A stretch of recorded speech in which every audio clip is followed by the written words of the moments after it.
Oh, we be live. Hi, everyone. We be We'll be live. live. Showtime. Showtime. Yes. No yes. video again. Yeah, he keeps coming in and out. It's okay. Yeah. Do you see the new cover? I made him Yeah. smaller on the cover down there. So because we don't know if he's gonna be here or not. Yeah. So I reckon we should add Andrew Tate in that too. Wait, he's in there. You didn't see the new cover? No, I saw it in the thumbnail. I didn't actually get to see. He's right at the front. He's right in the front. Oh, right. Okay. Good. Yes. Because I reckon we're going to be covering a lot of Andrew Tate over the coming weeks. Yes, today we're gonna do Andrew Tate today too.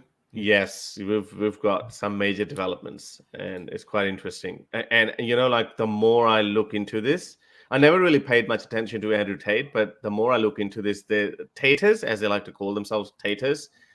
Wow, yes. They're next level stupid, man. Next level stupid. I mean, I always say you judge a man's teaching by the IQ or the intelligence of his followers, right? That's a good guess, isn't it? Or that's a good measure, you reckon? Like the collective arguments that a person's followers make. Yes, that's a good. Yeah. That's a good indicator, isn't it? Yeah, like, I mean, yes. If someone is racist, if collective, yes, but not like if you find a few examples. Obviously, no, but yeah. You got collective a general. By the way. Oh, Gil, yes. Hey, Gil, how you doing, my brother? Gil, yo, my fellow Aussie. Keep your super chats coming. Keep your patronage coming if you can afford it, as Armin and Barbie likes to call it, which is very good. Tate, ew, that's correct. Someone made a very stupid ew comment. Oh man, okay. Let's just start off with this, Armin. I was on the phone with my friend who saw some snippets of Andrew Tate, and he was like, "Oh, yeah, look, he says some good things. Like he's a good, clever businessman. Like initially he was, like he just got impressed by him, just like seeing some YouTube short or something." But I said, no, the more you look into it, you're going to realize what a dickhead he is. But anyway, so he gave me a call and he said, what the hell is this dude? Like he said that I got it, that he was making some of these really outrageous, making these really outrageous statements, but just for the shock factor, just to attract some people and then to make a bigger argument against, like how the society is falling apart, blah, blah, blah. But then he said, no, it's just plain outright wrong, because when you preach something, like as I said to you, like these are beliefs of convenience, when your outrageous beliefs, even when you think that those beliefs are not accurate, they become beliefs of convenience because it's doing you a world of good.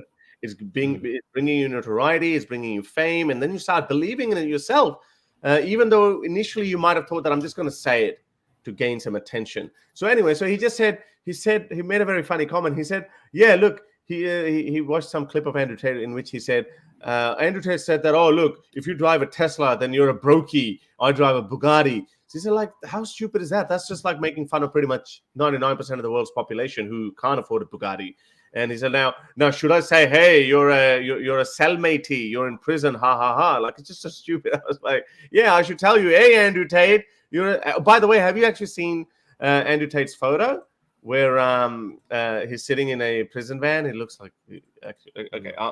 We'll move on. Okay, while you do that, I want to just thank. Also, you got another super chat by Labelle. Yeah, she's I'm amazing. reading the Arabic version. Look at that Labelle, like with the that's Hindi afterwards. Oh, Labelle, yeah. No, the last one, on the very right. Yes, that's pretty. Oh yeah, you're right. There's Hindi Devanagari script as well. By the way, all these freaking idiots who worship Andrew Tate, alpha male. Look at that. He's sitting in a police van. Oh wow, He looks pretty scared. That ain't no Morpheus. Morpheus fought like a man. Morpheus fought Agent Smith like a man. He didn't give up on his friends, and then Neo came and destroyed the Matrix. But Andrew Tate, there's no Neo coming for you, brother. You are scared. You are a beta male. Just don't drop a bar of soap in prison. That's all I'm going to say. I mean, to his followers, though, this is actually completely in line with what he has been saying. right? Like, think about it. Like, put yourself in perspective. I know it's you have to dumb it down a lot to be able to put yourself in the position, but let's just look at it from the perspective. Okay, this is like this is exactly like the Matrix. When you fight against the system, the agents notice you and they come for you, right? And again, while he was being arrested, when the reporters were filming him, what did he say to the cameras? He said the Matrix is fighting back. Yeah, that's what he said. That's the first thing he said when he was being arrested. Like the first thing we saw him saying. So again, to them, this actually makes more sense than before, not less than sense. Yeah, but this is how stupid this is. Yeah, this is how stupid this whole saga is. So Andrew Tate's followers, this is what they've learned from the master. Go and commit any crime you want to, and when you see the noose tightening around your neck, then start spreading conspiracy theories like, "Hey, the Matrix is coming to get you." And when the authorities arrest you, then you say, "Aha! I told you they're coming. The Matrix is fighting back." It's so stupid. But Taters are actually so freaking stupid. They on the one hand they say, "Oh, the Matrix got Andrew Tate," but then on the other hand they also say, "Soon he'll be found not guilty." Doesn't that mean that these idiots actually believe in the justice system of the Matrix?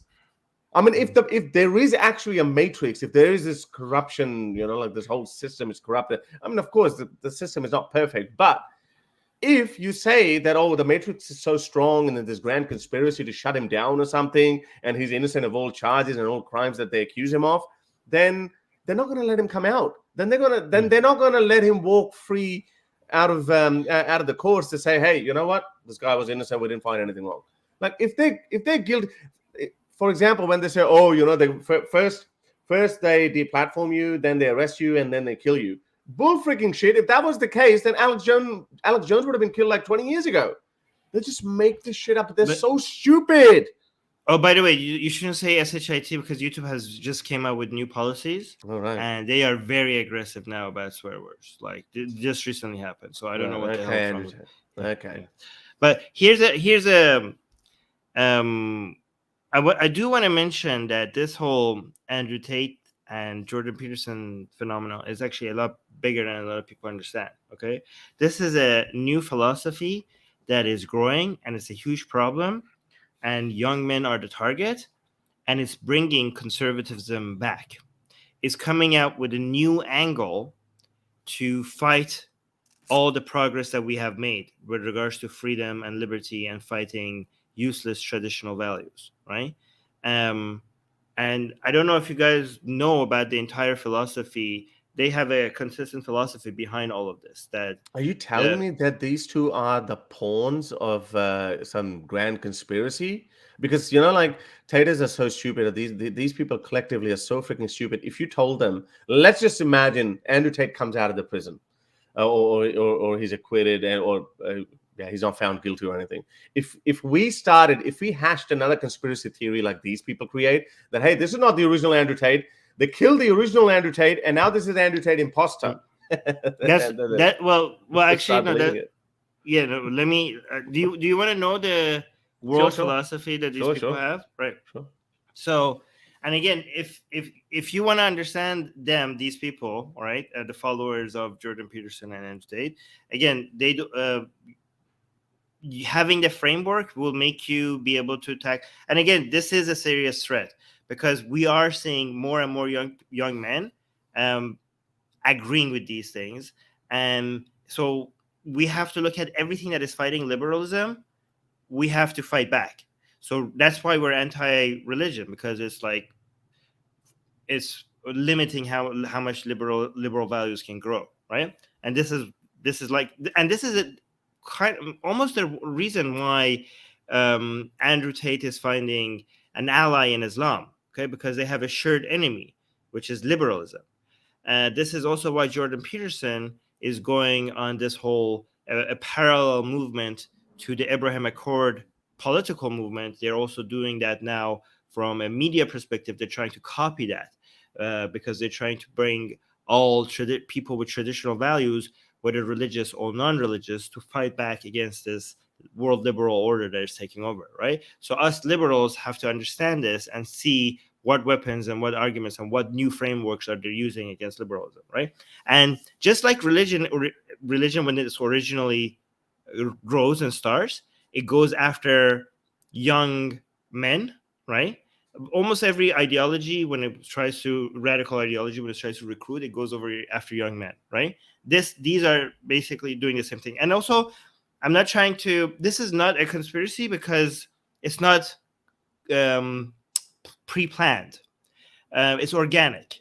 Like ideas, when they grow, it's not like a few people in a room planning these things. Like, oh, let's tell them this so we could fool them like this. It's more like Darwinism of the memes. These are ideas that survive because they're working. They're resonating with some people, and it's just working, and that's how it grows. It's not like planned or something, right? But the ideology goes something like this: men have been left out, especially because, and this might sound weird because it is, because women have become free, right? Women have become free ever since the sexual liberation movement, and especially because birth control, because of pills that women can take so that they don't get pregnant if they have sex, right? That has opened the world to women to be able to have sex without the consequences.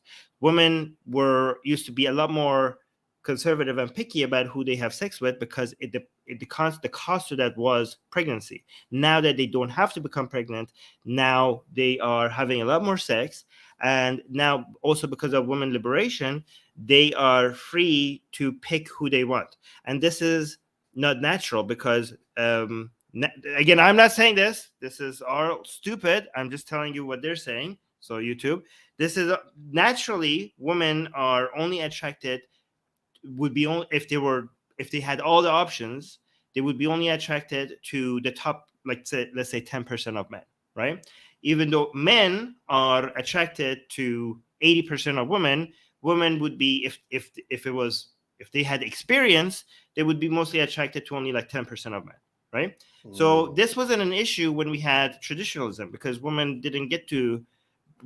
were happy with who they were with because they weren't having sex all the time with so many people to realize that, oh, I just want the Chad guy, right?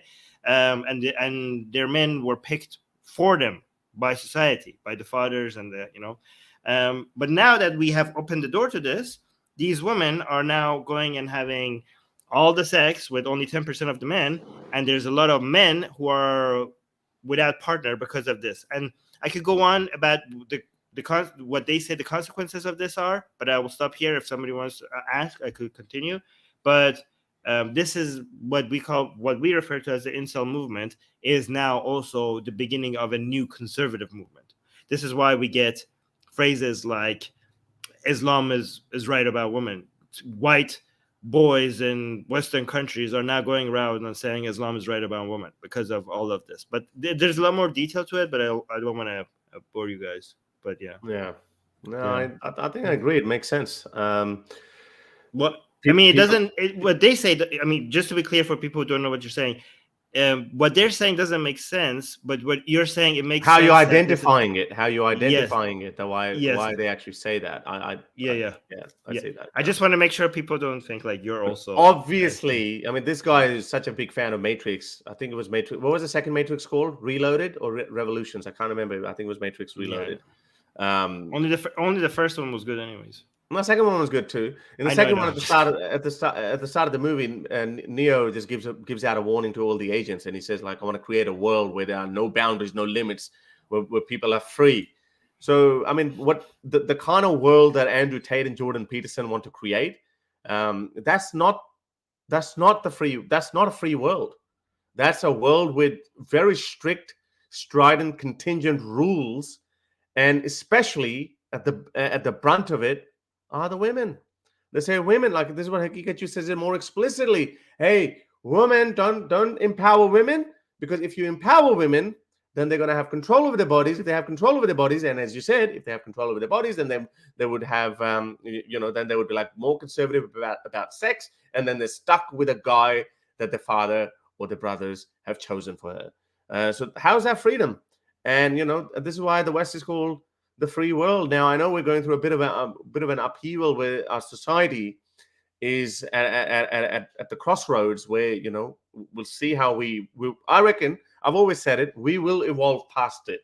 And in fact, the world that's going to be there's artificial wombs coming around. The number of people on the planet, that number keeps changing. I mean, there's so many other people. Well, should we have 11 billion people, or should we have 3 billion people when AI comes? So all these ideas are constantly being revived, but this is why conservatives never fucking bring anything to the table. But having said that, though, people like Andrew Tate, they're such hypocrites. Like, I mean, he is being presented to these conservative fuckboys. Sorry, I know. Sorry, we'll beep it. These F-boys, these conservative F-boys, as the role model. I mean, I can't get past it. A guy who makes, OnlyFans explicit videos, and then he says, "Hey, I'm a conservative. Women should have this. Men should behave like this. Blah blah blah." And conservatives are like, "Yeah, this is our guy." I can't go past it. I mean, we live in a clown world, man. There are some conservatives who are actually fighting back. I'm going to be sharing some tweets from this girl called Syrian Girl. She's an Australian Syrian girl, and she's going hard at this guy. And she actually but she's a lunatic. Just to be clear, no. I'm just about to say that. Yeah, she's Syrian Girl is an anti-Semitic loon. Yeah, and not only just that, her views are totally whack when it comes to just society in general. Almost everything. But she's right on Andrew Tate, and I'll tell you why. At least she's trying to be logically consistent. I ran into some other conservative guy as well, some mediocre YouTuber and Twitter activist. Like he's got a few 100,000 followers, but he's not massive as Andrew Tate. But even he's going after him. Even he's going after Andrew Tate. He's like, "Whoa, you're insulting my conservative biblical Christian values. That you're presenting him as our hero." I mean, we're against the degeneracy, and this guy is a walking, talking degenerate. And also by Islamic standards, like, I mean, some Muslim, and we're going to talk about Haqiqatjou as well, how Haqiqatjou has come out in his defense. And this guy, Andrew Tate, still has casinos. So anyway, we'll talk about him later in detail in part 2. So far, if you like anything, like, share, and leave your comments. Oxymoron is saying maybe the only way to get out of this is bringing AI sexual revolution. Yeah. Well, I mean, some people think that we're going to have that pretty soon. Some people, I mean, soon. Huh? Well, yeah, we're going to have it very soon. Like, I mean, just go to Amazon, just, draw your... have you seen the AI imagery? Like, imagine? Oh, yeah. Yeah, it's amazing. You just put like whatever you like. I've been creating thumbnails with it, and I'm experimenting with it. I was like, okay, well, this is quite amazing. You could just imagine. Wait, have you not seen my picture? Have you not seen my pictures? Do you want to see my AI? No, but I thought you have to put your own picture in it, and then it just creates an avatar. I'm not talking about that. I'm talking about like you type down like a gay man embracing with No. The typing was like at first it was just typing, but then the adding your own picture. Is that you? This is the old version of me. No, but did you put your own photo in? Yes, and then I put text and picture, and it changed based on the text and picture. Yeah. I mean, I didn't do these things. My friends on the Persian channel, they were missing. Tina created some for me as well. This is a Chad version of me. I mean, what are you taking? This is a the Chad version is not really that different. The princess version of me, a queen version of me, I don't know what version of me, a hamster version of me, a devil version of me, and a goat, a sheep version of me. So this Why is so angry? What's going on with that? I don't know. Yeah, so that's AI. Yeah. Oh, this is created my AI version as well. Like there you go. What's this? Tina? What are you sending? Look at this. That's me. Older version. Wait, let me see. Where's one of my fingers gone? Oh, yeah, you have 4 fingers. 1, 2, 3, and the thumb. Where's my other finger? It's gone. Yeah. Well, yeah, not bad, not bad. Why? Yeah, I'd be all right. Yeah, that's what's that? Abbey. Yeah. Westminster. That's Westminster behind me. Oh, okay. Okay. Well done, Tina. Yeah, all right. Good. All right. What have you got for us? Okay, I have 4 Patron questions. Okay, but I just saw a question in the live chat it just showed up. Do you want to answer this one first? How to get my favorite girl, dude? In the free world, you gotta be a Chad. You got, I mean, you gotta work on yourself first. Like I've seen some really, even looks actually don't matter as much. Like all the women that I've spoken to, all the women who say when I talk to them, like, oh, what do you see in a guy, etc. Women usually say, and you can see that sometimes we say, whoa, you got that girl, and it's because he's cool. I always say this is always a starting point. Whichever girl there is, the first thing you need to do is to make the girl that you like, you got to make her feel comfortable. Talk about everything but sex, okay? Talk about everything. Make her feel comfortable, and that's why you got to be. Depends, you gotta be though. funny. Nah, you don't go straight into sex, man. You don't even make those kind of. But at the same time, I met girls. Yeah, but there's some. Yeah, I don't know what kind of girls you're hanging around, but I'm talking about. Well, not all of them, but some of them. I'm just saying. Okay. Well, whole again, purpose you're not of- gonna get every girl. Okay, so Yeah. you're gonna Depends. hit on. Let's just say you're gonna flirt with 10 girls. One of them might be interested in you, but there's so many other girls. Like, and again, also, but don't keep the conversation totally platonic either, because if you do that, then you're gonna be friend zoned. So she's also got to see that, oh, you like her, just like subliminally, the way you talk, the way you look at her, but not like a creep. You're not, you don't want to be caught looking at her private parts. That's just so creepy. And women get creeped out. Once they get creeped out, that's it. You're gone. I'm like, yeah, I don't know. I don't want to be a dating coach, but I'm just saying, first of all, you gotta be comfortable within your own skin. You got to be confident with what women like confidence. Sexy confidence is sexy. Women like confident, ambitious. You got to be ambitious. You got to know what you're talking about. Women like that stuff. And a lot of men, how many women you just look at it, it's become so fashionable. They say, I'm sapiosexual. Women usually are sapiosexual. And men, like I told a joke. Did I tell you that joke about a man that goes that has 3 marriage candidates?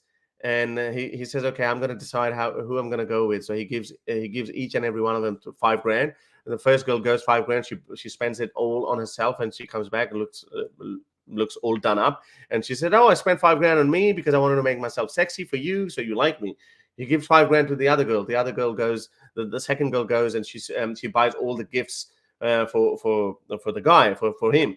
And she goes, oh, I bought all these gifts for you because I wanted to pamper you. I wanted to feel wanted, loved, and everything. He goes, oh, okay. And then the third one, she invests $5,000 in the stock exchange, comes back with $10,000, gives him $5,000, and goes spends $5,000 back in the stock exchange. So he goes, oh wow, this girl is very smart with money. So he thinks, okay, which one should I buy? But with all these qualities, he still went with the girl with the biggest boobs. so I know I'm simplifying it, but men are more visual. We know that men do go for. I mean, there's nothing wrong with that. Teenage men are all like no, but you still, yeah, but come on, like, I mean, I'm not gonna, it might sound politically incorrect. I don't want to sound like Andrew Tate, but you got to know what you want, okay? You got to know what you want. If you're attracted to someone, you're not just going to be attracted. You're not going to. First of all, you're not going to be attracted to your girlfriend's bank account. That's just the way it is. I mean, I have never met. I mean, I'm sure there would be some men, but men don't look for that. They just don't look for that. But on the other hand, women do look for a man. What his income is, how successful he is, etc. Is he going to be a drop dead loser, or is he going to be able to provide for the family? This is sexy, but men, roles reversed. Men don't look for those things. Men look for, like, oh, okay, is she a keeper? There you go. That's the word they throw around. So yeah, I don't know. I don't want to go too much into it, but because it goes into Andrew Tate vibes. Okay, well, I have some advice. I have some general advice, but before I give general advice, I must say that. Hold on, no, bring it back on. No, I'm just adding that. Yeah, I know we're talking about that. Oh shit! Did you start it? I just want to. No, I just want to make sure that this question is highlighted well, because while we're explaining this, before I give a general advice, beyond the general advice, you have to realize that women, like men, are very different from each other, right? So anybody that gives you advice like, oh, women are like this, women want this, is usually wrong. because there's a lot of diversity in what women like. Think about men, right? Men have a lot of different tastes, and women have a lot of different tastes. Men are attracted to different things, and women have different personalities. So there is no clear cut advice that just works for everybody. Mostly, okay, except one, I think. You have to practice being good with people in general, right? Not just women. Like if you want to attract women, first you have to learn how to just attract people, right? Yeah. And I think that one advice I have, and you guys could let me know in the comments if it's if you think it's a good advice or not.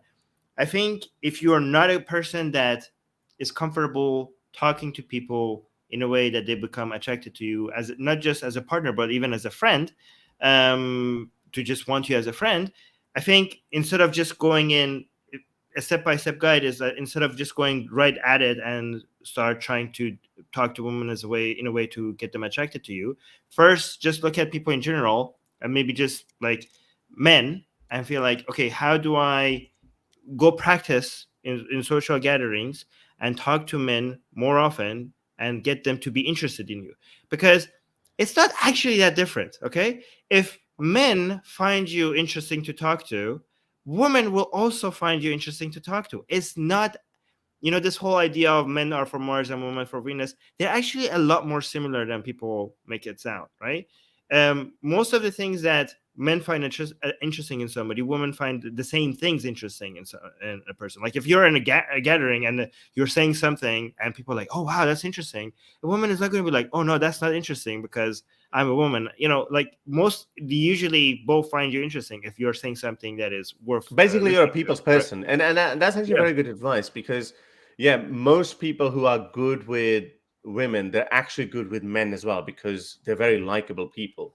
Yes. The people want to talk to you regardless of being men and women. And this is what I said, that when you are talking to a woman, most men get really nervous and shaky because now all of a sudden in their mind they're thinking, and they're like, and then they start becoming nervous. They get nervous. But talk to a chick like you're talking to a guy, because this is why I said talk about anything but sex. Talk about everything but sex. Just not talk about sex. Just talk about what you do for work. What are you passionate about? Ask her some question. Oh, what do you do? What do you study? Whatever. Like I'm just saying. But talk about everything, and then once she becomes comfortable, then you can start picking up. And you can also tell whether whatever man you're talking to, whether he's comfortable with around you or not, because you might say something which is totally opposite to his worldview, but you also have an art to say something without really hurting someone.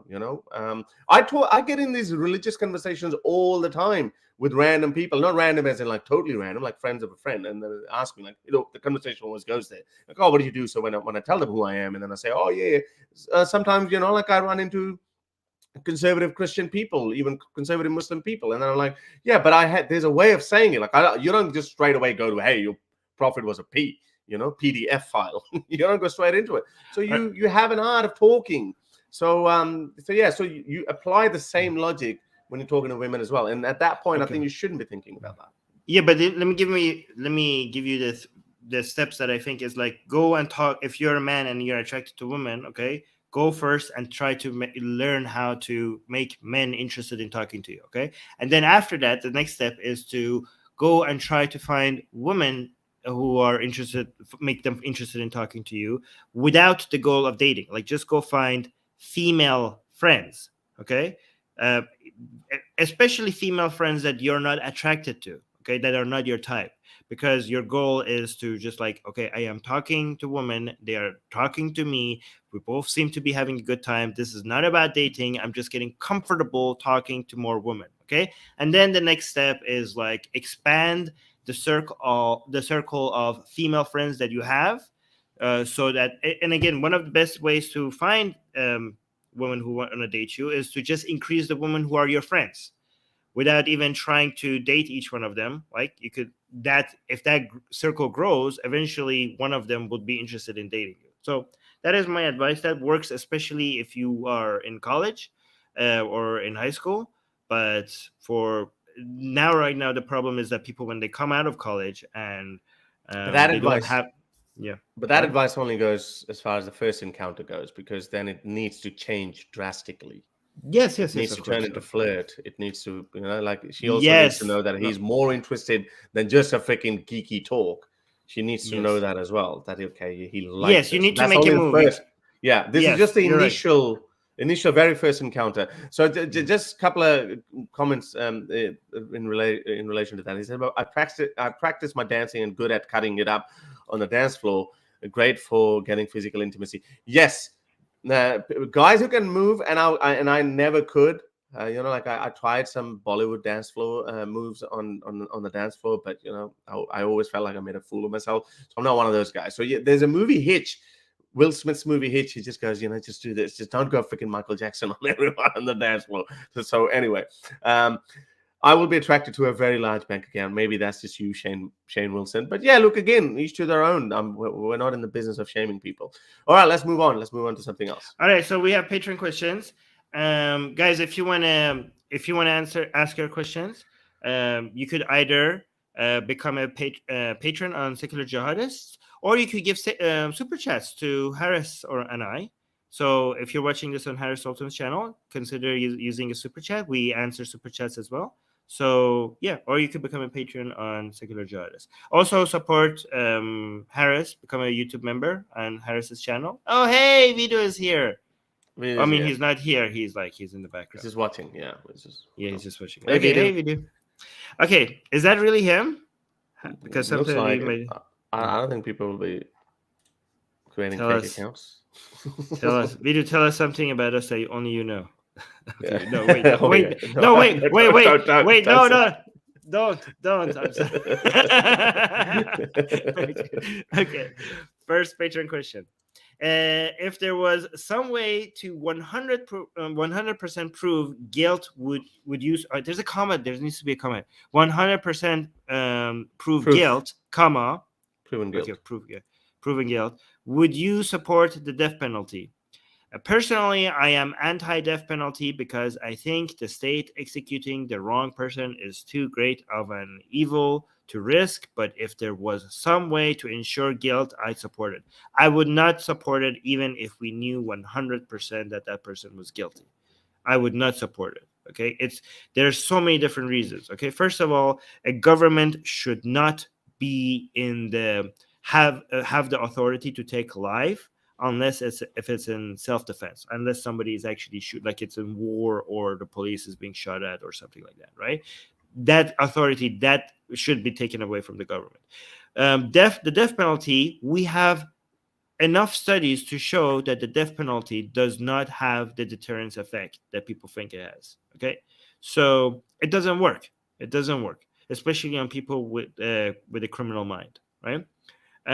Also, a person that is committing a crime that people think deserves a death penalty is a failure, not just of the individual, is of the system, right? And so the system cannot take a life of an individual that it itself is responsible for producing, right? It's a failure of its own. The justice system is not there for us to take revenge. It's there to protect people. It's there to reduce the crime from happening, from repeating itself, right? So looking at the justice system as a tool to satisfy our desires for retribution is a very dangerous path to go on, right? Because it gets you a lot of different conclusions and results that are completely against what we have seen works in a progressive countries and more civilized, advanced countries. And if you see, like, I also could appeal to experts, right? You have seen that countries that are more advanced, that are more modern, that are more liberal, they are more and more moving away from this barbaric practice of taking a person's life, taking a criminal's life, right? And these countries are more likely to be relying on scientific data than countries that are. I mean, you know them by the fruits of their labors. Look at the countries the countries that do have the death penalty, they are more likely to be backward countries. There are more countries that are not based on liberalism. There are more countries that are still left behind. But the countries that are ahead are countries that are removing the death penalty, which makes sense. Oh, Widu is here. Yeah, there's a question here. Where's Vidu? They're just agreeing with each other. Come on. And Vidu saw that comment, and Vidu is here. That's fantastic. I was triggered. I was like, I have to cause some conflict. How's it going, guys? Hey, that's an amazing surprise. I love it. We need a dating advice from you as well. I'm the wrong person to get dating advice from. I mean, I got, me and Mara met at 16, married at 22, so that's that, No, but that means you played the game really early. Yeah, there is a benefit of playing the game early. There's obviously a downside to it as well, but I think what's if the you downside? Well, if you are one of those people who want loads of girls and all that kind of stuff, or even if you're a girl who wants loads of guys, right? It's not just guys. Then obviously, if you commit to someone at a very early age, unless your partner's open to open marriage, then you're with that one person, right? Also, if you do commit very early and you put in like 8-9 years and then it breaks down, especially if you're a woman, that's probably your best years in terms of youth that you probably can't get back. But there's obviously downsides to everything. But the good side is that you do grow together. So whatever issues you do have, you go through. That's one thing that I really enjoyed being with Marwa or Mimsy, is that she met me at 16. She met me when I was a young boy. She met me when I was a graduate. She met me when I was going through my struggles in career. She was with me the whole time, and she's now with me, like have been with me when I have job, money, and now with kids. So there's not been a phase of my life that I haven't shared or had with Marwa, and that's irreplaceable.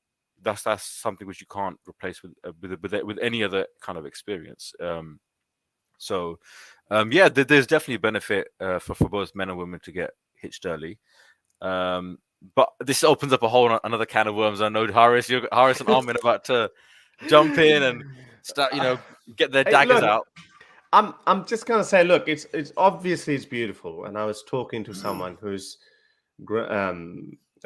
someone very the grandmother passed away, and she was saying that how grandmother, grandfather were together. It was so beautiful, and it's still, so I was like, yeah, that's beautiful. But then also she recalled that, they would have had some conflicts as well, and they went through these ups and downs.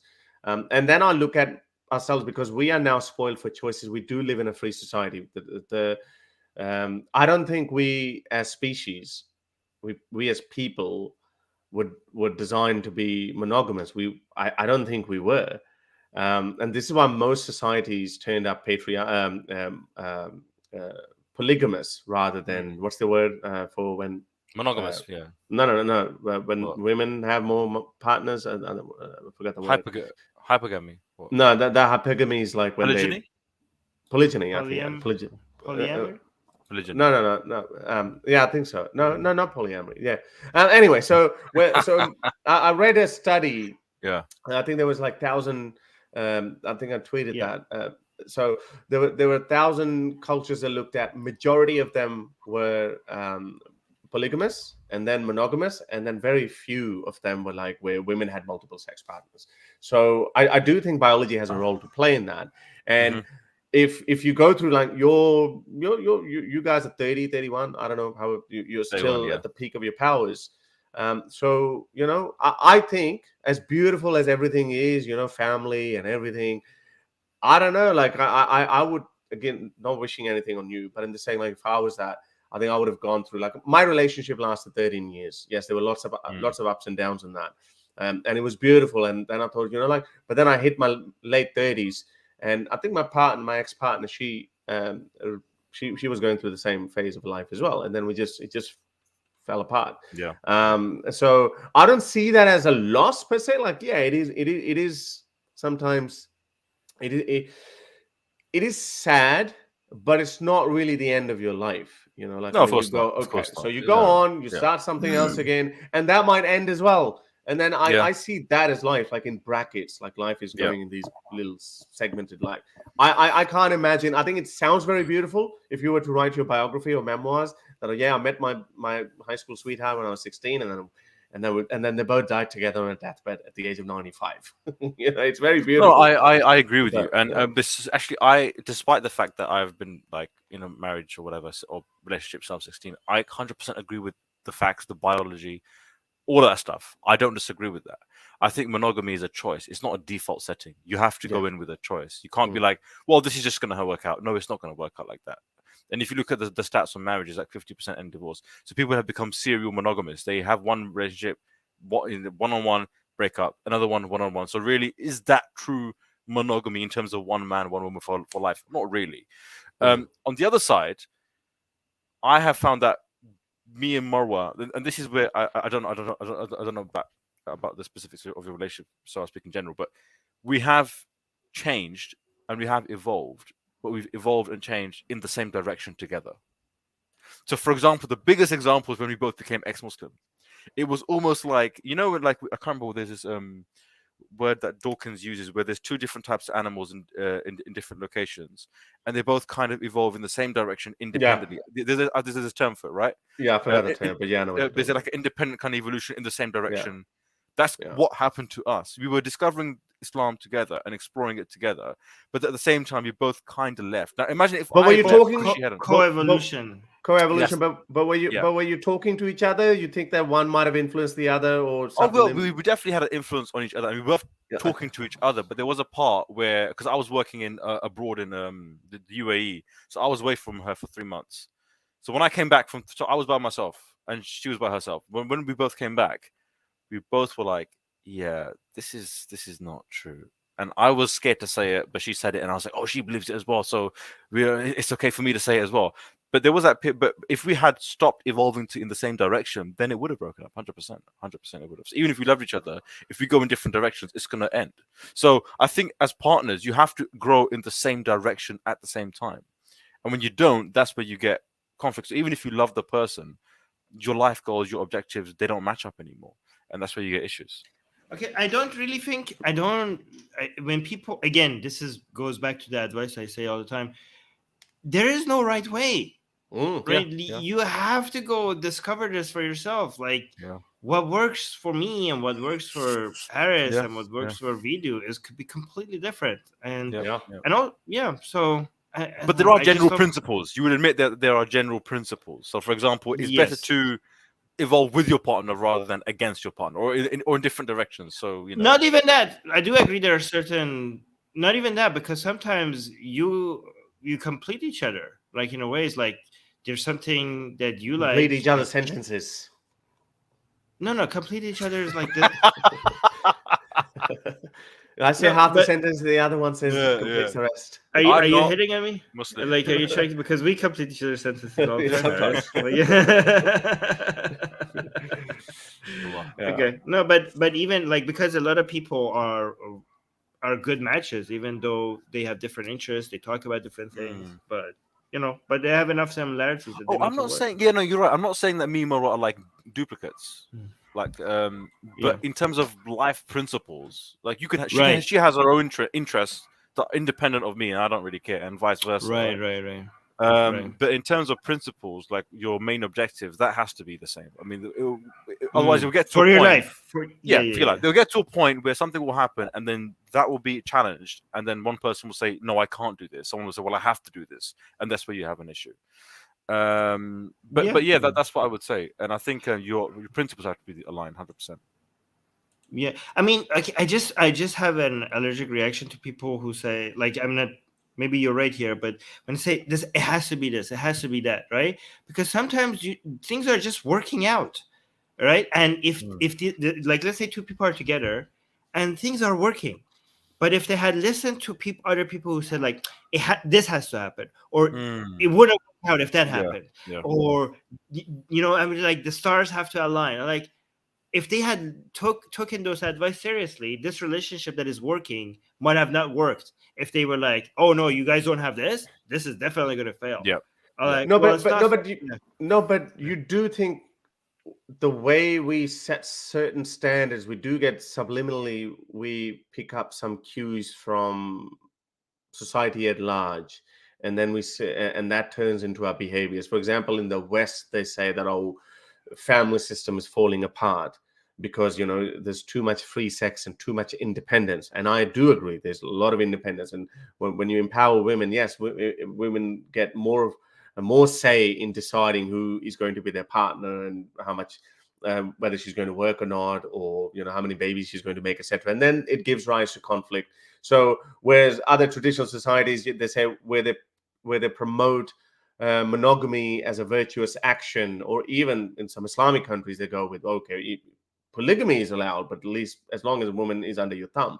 So these behaviors now, as you say that, okay, there's no right or wrong and people should be allowed to do, but then who wouldn't want to have more sex? I mean, this is what I don't understand.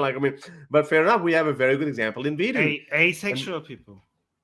Yeah, but come on, you're picking up 0.1% of population. I just don't understand.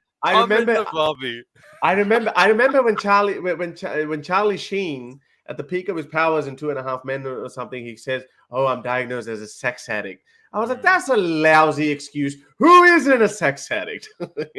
No. I know. I'm making a joke of the situation. Of course, these guys are asexuals, are sex addicts. Asexuals. Yeah, there you go.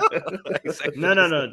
Most people are not sex addicts, because sex addict is a whole different thing. Yeah, I know that. I'm making a joke. I mean, sometimes you don't get a joke. Like, I'm just saying. I'm ruining your joke. I'm ruining your joke. No. Yeah. Anyway. Was that the question that Charlie? He goes, "What's your sexual prowess?" 2.5 Men. That's your. I've got the sexual prowess of 2.5 Men. But you know what? This is what actually Jordan Peterson. I want to bring him in because he said something very interesting. You see, I think it's true. I think so. He says monogamy, and this is why I said monogamy is a choice. It's not a default. Monogamy, he said, is good to be. He said societies that are more monogamous are more stable, because when you get to a society where a small number of men control the access to a large number of women, the men that don't have women, they'll just be like incels, but times 100. They'll be like, I'm not getting women. I'm literally no one. So I'm just going to kill these guys and take their women from them. So it's more likely to have upheaval when a majority when does that of happen, men, though? But when has that happened? I think in the past, not now it's very different, but in the past when there was that's not what we had wars over. Like that has never happened.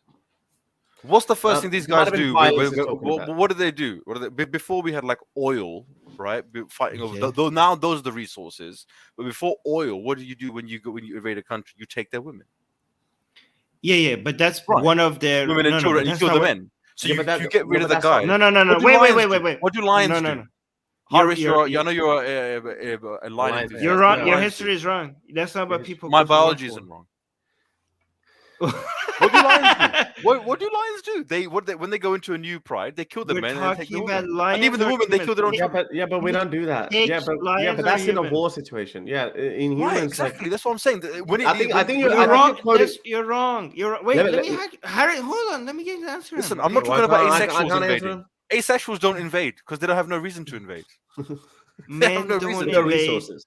They don't need the resources. That's not why men invaded. Men invaded because they were being paid, because they needed to eat. It was more about food than sex. Sex, if they invaded a city, okay, that was part of their rewards. Obviously, if you got to rape a city, that would be like, oh my God, that's a great plus, okay?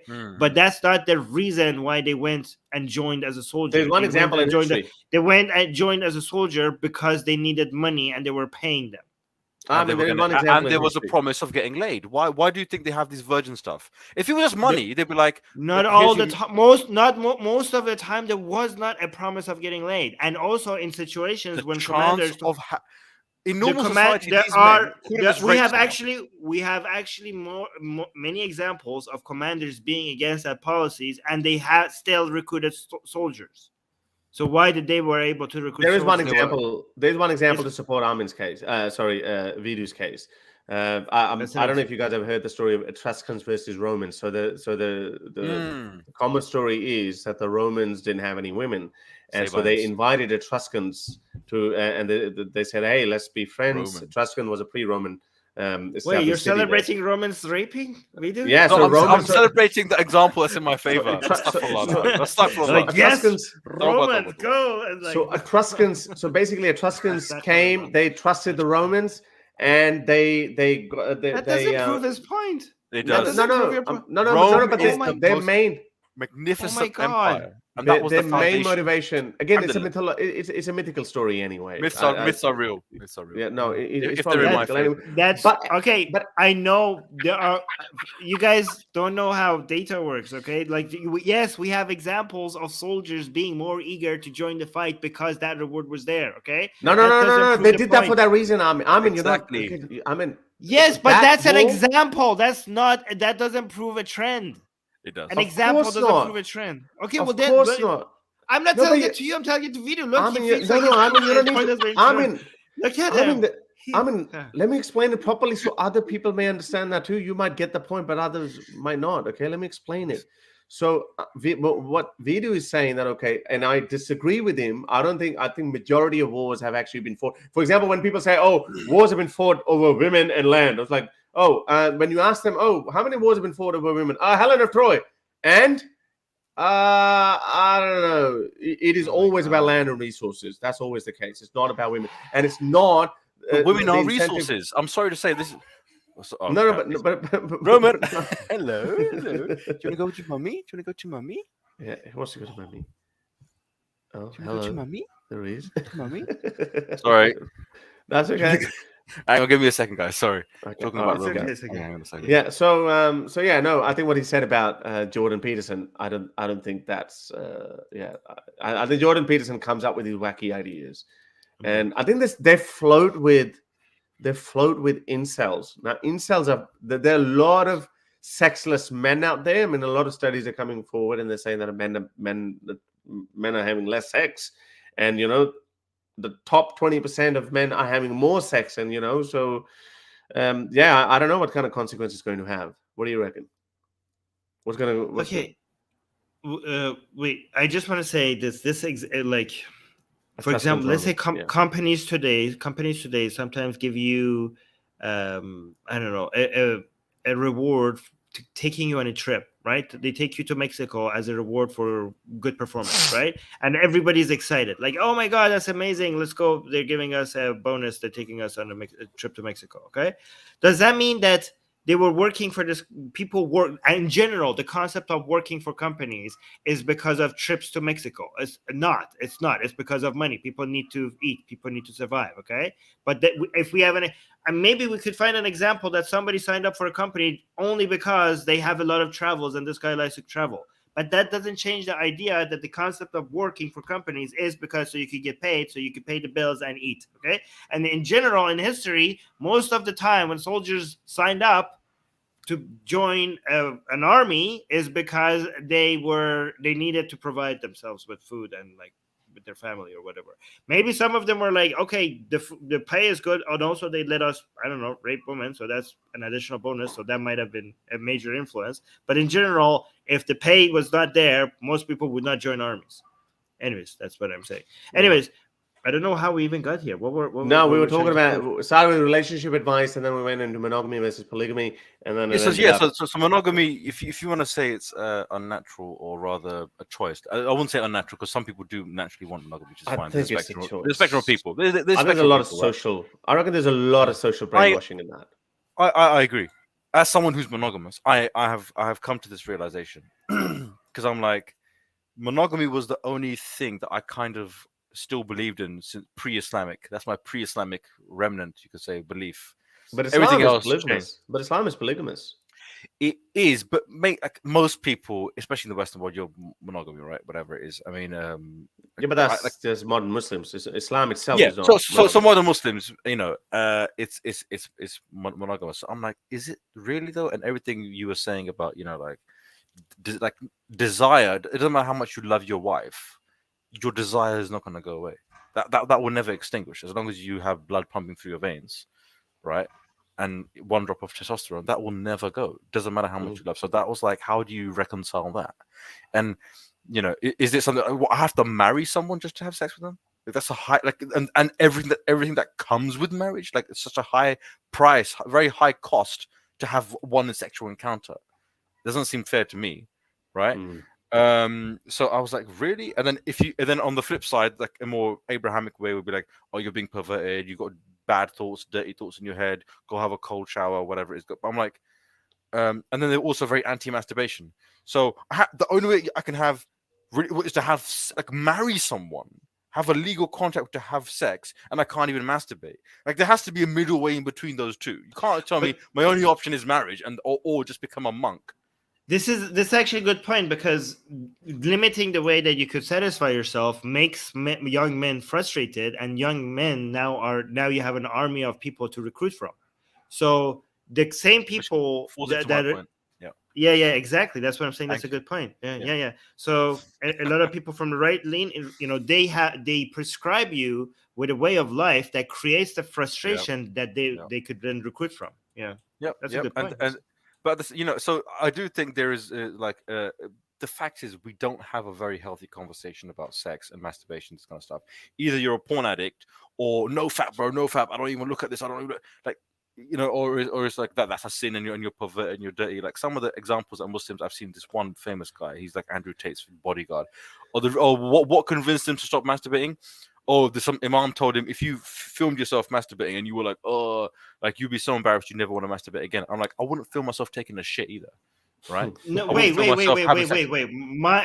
video of me masturbating that would Whoa, people would pay money to see that. I could tell you that. Like, I wouldn't mind if that got leaked. Armin will unsheath his Persian scimitar. Take it out. You must have very low confidence to be like, oh no, a video of me masturbating. Oh no, I hope nobody. No, because it's private. It's private. Nothing has to be. Not everything has to be public. You must have low confidence. That's not low confidence. Why don't you go and take a shit in the middle of the street? That's right. Hey, I'm confident with my bum. I'm confident with the poop coming out of my bum. Wow. See that thing? Very telling of how much shame culture has made people compare there's certain things that are private. Masturbation with taking a shit. This is how we're like categorizing things. It's private. The beautiful act of a sexual act with taking a shit. Like these are not comparable. It's private. It's private. It's your private. It's your private thing. You don't have to do everything in public. This you're in your effort to be really, really progressive. You're saying, hey, look, there's nothing wrong with that. No, I'd be actually embarrassed because I don't want certain things to come out. It's fine if you want to be embarrassed, but don't put masturbation next to taking a shit. No, it would be. That is. Okay, there you go. Then you have a problem. Armin, I have a question for you. Has Harris internalized Abrahamic shame when it comes to masturbation? Has he internalized it? Some of it, yes. It's certain things. I reckon sex is a very private matter. So here's my rationale, and I can't see anyone faulting that. I think sex is a very private matter. And I think it loses its worth when it's just thrown around casually. This is why you're shaming sex workers now. No, I'm not. Yeah. Each to their own. I'm not putting any judgment on them. So when I'm saying for me, it loses its worth for me. Because so many people share it and they don't see. Yeah. Okay, well, yeah, maybe they're in denial. I don't know. I'm just not encroaching. Yeah, well, no, I don't know. Maybe like you said to each their own. You say to each their own, but now you're like, I'm saying each to their. Well, I can also say that. Hey, you have a view which could be very messed up. I could say that as well without So what? Bad luck. Bad luck. You disagree with me, but I can say that. Of course, I can say. Well, that. I didn't say. No. You're saying you're going in the political correctness part. You're going in the political correctness part. He's bigger language police. Am I censoring you? I reckon. Cancel Harris. Cancel. The more casual sex you have, the less you're going to enjoy it as opportunities you get. So certain things. No, I don't know. I mean, I don't know. Look, we're not gonna conduct scientific studies on you, like how you performed when you were 22 years old and how you perform now. When this is an unfalsifiable claim. We're not going to be able to say. So We have you've slept with no. Actually, no. There are no studies that actually say that. Okay, men perform the same way at 40 as they did when they're 22. That's not what you keep No. changing your claims. We're No, I'm going not. from I'm one- saying the same thing. So the more sex you have, let me say it again. The more sex you have, the less enjoyable it becomes for you. That's a Diminishing fact. returns. Yep. Diminishing returns. Ye- Yeah, yeah. No, but Law you're of saying diminishing 20s and 60s. It's not about. That's not about how much sex you had. That's because you're No, getting older. so a guy who's fresh in the market at 22, he's obviously hasn't had as much sex at 22, but now he's had like he's been just. That's a going one function after of another. you getting older, not because of the number of sex you had. That's mostly because you're getting older. No, a 30-year-old man who has had less sex with women would be. Let's just go with a ballpark number. 40-year-old man. He's only been with, let's say, 3 women in his life, and a man who's been with like 40 women, the guy who's at 40 is not going to be as enticed as a guy who's had sex with less women. Yeah. Oh, you're just saying because something that you have more of, you're going to be less interested in because it's normal to you. Yes, that's what I'm saying. Sure. So But your performance. No, again, but the same thing. No, you're switching things because you say, because It your affects your performance as well. Oh my God, you don't. No. Your performance drops. Not if your performance improves with the number of sex that you have. The reason why you're saying someone's performance drop is not because they're having a lot of sex. Their desire might drop, but their performance is only going to drop because they're turning into an old man. Okay, not because they had a lot of sex. I just told you that it's a man who's 40. The 2 men who are 40. One who's had. Okay. I think sex you're with not more women. listening to what I'm saying, but it's okay. Okay.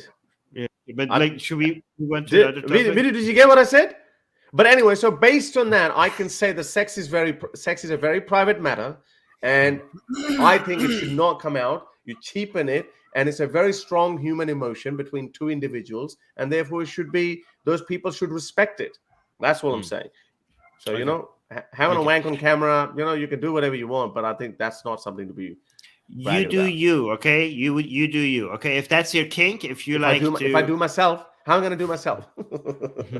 Wow. I'm not banging. Okay. I'm not into banging myself. I'm just joking. Joking. Somebody's kinks are to expose themselves, and if that's you, there's no shame in that. And if that adds pleasure to your life, go with that. Okay. If it's not, if you feel, I could still say, I could still say, like I think that's a very, nobody's saying you can't. Yeah. So let me say it. But why are you getting offended on that? Well, you're saying. Let me say it. Did I stop you?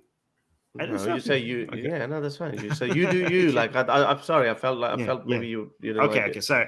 No. It's fine. It's fine. No, I like your perspective. Okay, so I'm not stopping you. Okay, but all right. We should go to. Did you guys want to have an opinion about this? Like. Oh yes. Okay, yeah, we're gonna have to. So that was the first part. Armin has already given. I already gave my opinion. So what do you think guys I agree with Armin. Even if you really wanted to kill someone, just giving the government that power is a very dangerous thing in the first place. So even if you know this guy did it, blah blah blah, video evidence, whatever, I'm not comfortable with the idea of giving the government that kind of power to end a life. So you're just a libertarian. That's why you just want smaller governments. But all the arguments that I've heard from all those pro capital punishment people. None of them actually make any sense to me, but there is a part of me that when I see some, like a horrible crime, and when I read the details, I just say, you know what? If I look the other way, if he is given capital punishment, I'm not going to lose my sleep over it. That's I agree. Yeah, that's a very personal experience. Yeah. That's a very personal experience at that point. But when we look at it intellectually, then you're right. There's no every argument that they present. Oh, the taxpayers' money. Why should we waste any money? Screw you. Like we can. I mean, it's nothing. It's not on the whole tax system. It's not that much of a burden. It's not even a speck. Yeah, exactly. Yeah, it's not even a speck. The other part when they say that the victims of the crime would feel better, but then I think studies also show that that's not really the case. The only time when you feel better is actually when you let it go, when you forgive it, and you move on. So every argument that I've heard from pro capital punishment, it just doesn't make any sense. And at the end of the day, which Armin made a very good point, that it's actually a collective failure of the society. When I think Sam Harris made that argument about the whole free will is an illusion thing, like it actually leads you to compassion towards people. Like if there's something going on in your head and that led you to that. Let's just say it's anger, and yes, we say that you should be able to control your emotions. You should not act out in anger, blah blah blah, which is good. But again, if we go by free will is an illusion argument, and obviously there are a lot of studies and a lot of neuroscientists are piling on evidence that free will is an illusion, then it actually tells you, hang on a second, I know our justice system is not designed for that I can just go to the court and say, hey, look, sorry, I had no free will in stabbing that person. So that's never going to be your defense. So you should always learn to control your emotions. But it does put it does bring compassion into the equation. What do you reckon, Armin? I think you're itching to say something. No. I was just agreeing with everything you said. No, it makes complete sense. I mean, if people say, well, if there's no free will, why we punish people? I was like, well, because we have no choice. We're not punishing people because we think they deserve it, because technically if there's no free will, nobody deserves the punishment that they're getting. But we are like taking away their freedom to protect the rest of society, right? It's not like, oh, you deserve this, we're happy that you're suffering. In fact, it would be rational to even be sad about the suffering of even the worst people, right? Because at the end of the day, that's suffering. And you think like, well, they deserve it. Like, well, technically they don't, because nobody has free will. So we don't enjoy the suffering of even the worst. We should technically, like rationally, we shouldn't be even enjoying the suffering of even the worst people. We're just saying like, we have to do this because your freedom causes more suffering than you being in prison, right? We don't want you to suffer, but if you were free, more people would suffer. And also we want more people to see that causing as much harm as you did will take their freedom away, so that we discourage people from creating more harm. So I want to test ourselves. Like, I mean, you guys might be better than me in this regard. Like, for example, like what you said, I agree with you intellectually. That's how it should be, but I don't make any excuses for being, for being sometimes emotionally biased. Although I think those biases should not have any impact, or they do not have any impact. Like, for example, someone says that, hey, innocent until proven guilty. I say, I'm not a judge. I'm not going to be handing any sentences to Andrew Tate, for example, just as an example. But I'm like seeing him in the back of a police van, knowing or seeing the accusation, what he's done, what he said, although they haven't been proven, but it looks like he's guilty. But also the kind of shit that he said, which is so wrong on so many levels. I would say, you know what? I'll have a tiny smile on my face. But I do wish that if he is innocent, I do wish if he's innocent, he should come out. Obviously, I would not want him to go to prison for crimes he hasn't committed, despite the fact that I don't like what he has to say. Wait, let me quickly agree with what you're saying before we see what video says. We are not robots, okay? It's irrational to think that you are not going to have those feelings, okay? What we're trying to do is what you just said, to be aware of those feelings and to be aware of the biases that we have, and recognize that while we allow ourselves to have those feelings, we are going to try to do our best to not let them interfere with decisions that is going to make the world not run as efficiently as they can, right? So as long as you understand, like, because everybody has those feelings and everybody has those biases, the difference is people who are aware of it and people who are not. Vidu, what do you think? No, I 100% agree. Like, for example, if someone attack your loved one, I mean, I suppose it's different, because in the moment you can do self-defense and try to incapacitate them. But let's say you weren't there and they got caught. You don't want to kill the guy with your own bare hands, and I don't think that's unnatural or unreasonable. If I said I want to kill someone who hurt my wife or child, I don't think anyone's going to say, "Oh, you're a bad person." No one's going to say that. No one's going to think that. But at the same time, it would be ill-advised for me to have a go at him or just kill him. Like, once he's already been caught. Once he's already been caught, then you leave it to the law. You leave it to the courts, and you're right. You have to take the emotion out of it, because you never know. You might be on the other end, and you might be innocent, but you might look guilty. It happens so many times. So many people have been released from prison, serving life sentences. They were going to be killed, or 20, 30 years, and they're innocent. There's no evidence, or whatever it may be, and it happens. So, you have to. You're right. I agree with everything you said. Yeah. Okay. I have an interesting You're muted. Harris, you're muted. There's an interesting comment.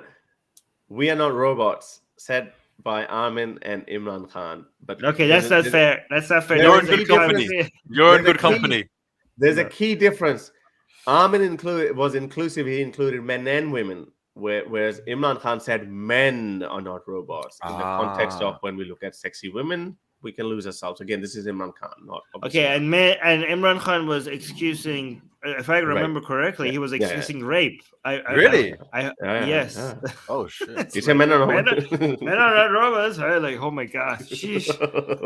Wow. that's a- And then he tried to defend. He's like, no, this isn't what I'm saying. And then he was confronted by CNN journalists or BBC journalists or some Western media outlets. Wow. They grilled him, and he was like, no, that's not what I'm saying. I'm saying that some men, it happens to them. And I was like, now you're saying some men, not men are robots in general. He was victim blaming by saying like women being revealing. That is victim blaming. It's saying it was their fault because like, well, men can't help themselves. Like, look at you. Like, okay. By the way, YouTube, I'm not saying any of these things.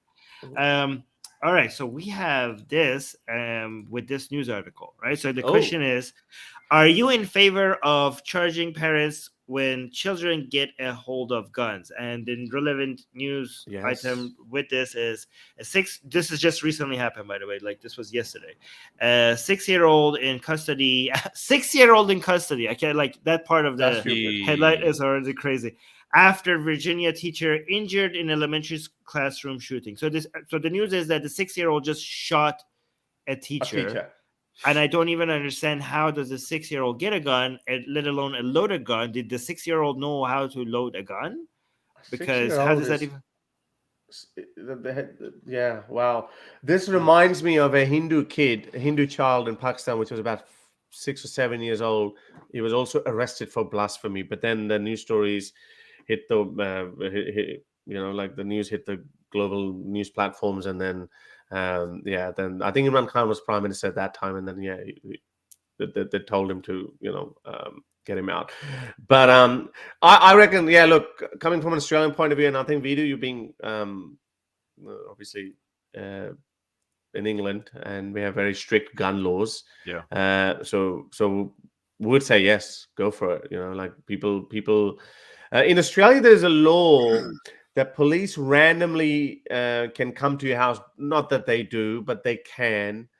Actually, not even. I think it's the police or maybe the firearm department. They can come to your house and they can actually see if your gun is properly locked in a container, like where it's supposed to be, like in a cabinet or something. It's locked and the keys in a safe place. Otherwise, the gun can be confiscated or something. So obviously, only farmers can have or hunters can have guns. In Australia, you can't have a gun for self-defense purposes. So I think in America, like this is a gun-loose country. So it doesn't surprise me. I mean, you have these horrible accidents every 2 weeks or so. But now it's gone from 12-year-old, 13, 14-year-old troubled teen to a 6-year-old.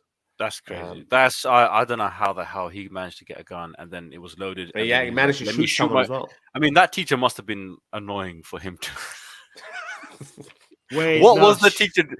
Okay. No, don't blame. I do think we should look at what the teacher was doing. Give extra homework for you, Jimmy. All right, I said enough for you. Bang. Okay. No. Okay, that was a joke. Calm down. I'm not endorsing killing people or kids shooting their teachers if they give extra homework. But I'm joking. No. It's a joke. I think YouTube can understand jokes. Hopefully. Armin is just too scared. Armin is too. It doesn't understand that. Actually, it doesn't. No, it's AI. No, they can't. Joe Rogan. These guys the comedians make these kind of jokes all the time. Those are bigger channels. They actually have human reviews. No, but we can appeal. Don't worry. That'll be fine. Yeah. Well, I think they should put an inquiry into the parents, but also the teacher. Okay, but I understand that we can. When I come and say like we're joking and stuff, that makes the appeal process a lot easier because there's a thing that we could refer. And make your jokes, but like let's also say it's a joke. It's a joke. We don't mean it. It's a joke. Okay, cool. Yeah. So, okay, but like I still don't understand. It doesn't explain. Do 6-year-olds know how to load guns? Like, do they know how to like in America? Yeah, I guess. I want to know. I think we need more information where the kid got the gun, because we don't even know if we got it from the parents. But does this say something about what makes a 6-year-old like even think of doing something like this? No, but you can watch. Kids are impressionable, you know, like they might have Not seen. that impression. Okay, Yes, but they are. what are They've they seen being? movies. What are they being affected? Okay, the kids are impressionable, but what are they being? What are they saying that is Movie. They affecting might have them seen a like this? movie. They might have seen the dad doing cool things, like, you know, like they might We have don't said, yeah, see this in other countries though. Like I remember. No, I remember. I was this, 11 or 12. I think I was 11 or 12. I grabbed. This is back in Pakistan. My father had a gun. It was a pistol, and so yeah, I grabbed it. I went up, but I just didn't have the balls to actually pull the trigger. I went up on the roof and I was going to shoot in the air, but I didn't do it because the trigger felt a bit too hard. So anyway, so I didn't do it. But again, like I was 12. Yeah, well, that's twice. Yeah, 6 is way too much, man. I mean, yeah, Vida, you might be onto something. It must have been the teacher. It must have been the teacher. but the same movies and the same video games that American kids are watching, okay, Canadian kids, French kids, German kids. But they don't have access to guns. Japan- That's the difference. But also, I mean, girls get Barbie dolls and guys get cars or guns. It's true. That's toys. It's true. Toxic masculinity. Toxic masculinity. There you go. Wait, hang on. So Are we assuming the gender of the kid? I don't know if it's a boy or a girl. We just assumed it was a dude. Yeah, it's a boy. boy. I reckon. It's a boy. It's It a has boy. to be a boy. Toxic masculinity starts really Wait, young. we actually the articles didn't. The articles didn't. It most We likely is. assumed. I would most be likely a boy. very surprised if it was a girl. If it's a girl, then we need to look into the teacher. Then it's definitely the teacher. Joking. No. What was the teacher doing? The video, you just come here for 5 minutes, 2 shows, and you're gonna get a Strike. We're joking, YouTube. Of course, we're joking. Oh, but anyway, God. so yeah, no, I reckon parents are responsible. Okay, so Yeah, parents are responsible. They should safeguard their weapons. I'm just against weapons in general, because I think we see how much gun crime there is in America, and I know I'm ready to get all the hate from our American viewers, but look at Australia, doing all right. Barbie is toxic femininity. Actually, that's a very good point. You know why? There we go.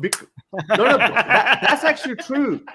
Vidu, you might actually agree with this, because it's actually true, because they set these standards of feminine beauty, of like tall, slender, thin.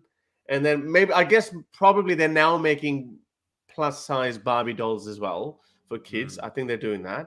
Yeah, I think they are. Yeah, really, look it up. But back in the day when I was growing up, the plus size Barbie is called barbecue. They're gone. Barbies that my sister had. That my sister had, and Ken, of course. They were like the traditional stereotype, like thin, slender Barbie. And then Ken is like that, he's got a Butch, big six whatever. pack, and Butch, right. and I don't see what's wrong with that person speaking. I really don't. I don't care. Oh, there you go. Barbecue. That is. They still got blonde. They're still racist. Well, they even put a double chin on her. That's triple chin or whatever. Sorry. You know what? I'm gonna be very toxic here and say I don't like that. Which the thin one? The fat one. Can we stop pretending like this is? This is unhealthy, actually. This is unhealthy. No. Yeah. Okay. Let's not be overcritical. It's Why? not about just that. Okay, it's good to inspire. Like, I mean, for example, when I looked at Arnold Schwarzenegger, when I looked at Sylvester Stallone, I was like, okay, when I grow up, I'm gonna work out. Yes, I didn't turn out like them, but I did want to work out. Like, I could have also been fat, and lazy. Again, this is so we need to have certain role models to look up to, and we go, okay, we're gonna do. But some people, like, I mean, this Barbie standard, that's also very unrealistic. So this actually puts a lot of pressure on girls to, like, have their hair done up all the time, eyebrows and eyelashes and all that. So there should be somewhere in the middle, like, I mean, this... The middle. I think this is unhealthy. I think they're both unhealthy. Yeah, they're both unhealthy. That's my point. Yeah, that was my point. But this is But more the skinny unhealthy. one is more healthy than the fat one. Definitely. Skinny I one, think you just I have find I that have a skinny one sexy. slight. That's it. I might have a slight problem with this, but I have a bigger problem with this. Massive. No pun intended, Massive. of course. What? Huge problem. Huge problem. No, Okay, this guys, is you know not what? okay. Gigantic problem. We can't tell kids that this is okay. No. This is not okay. This is like I'm not this judging. is Listen, health- I want to make it clear. I'm not saying that if your body is like this, you're a bad person or unworthy of course love or not. blah blah. I'm not saying any of those things. I'm simply saying if you are overweight, That she or should eat even less underweight- burgers. See, that's Harris. That's Harris. You're Okay? saying that. I didn't say. I said barbecue. Barbecue's healthier. Anyway, all I'm saying is that you shouldn't think that because I'm like this, therefore it's okay.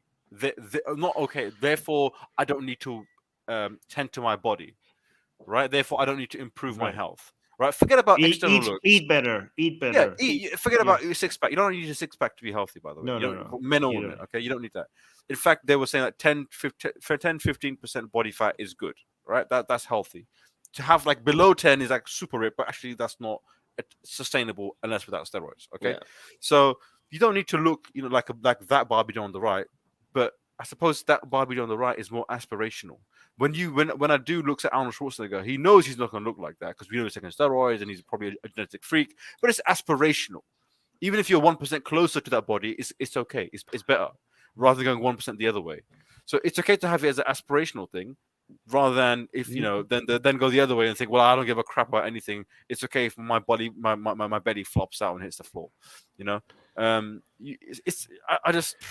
think they're taking it too far. Honestly. But you reckon, Armin? Do you reckon that this is, like we often talk about overcorrection here? Yeah, obviously, it's wrong to shame someone. It's wrong to that goes without saying. But I know I'm just saying it so people don't misunderstand us.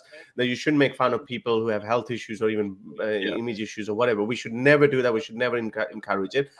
But in an effort to make that point, we go overboard by saying, "Hey, you know what? It's okay for you to be unhealthy." I think don't you think, Armin, this is where the overcorrection goes? Exactly.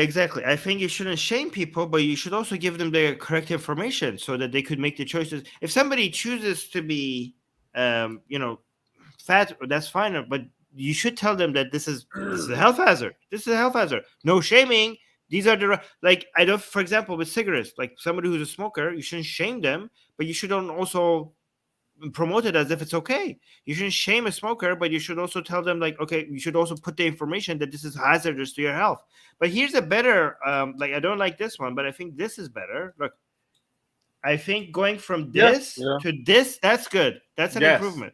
Because this is realistic. Okay, that's realistic, when you show this to girls, if they have a body like this, they think there's something wrong with them. Yeah, that's fine.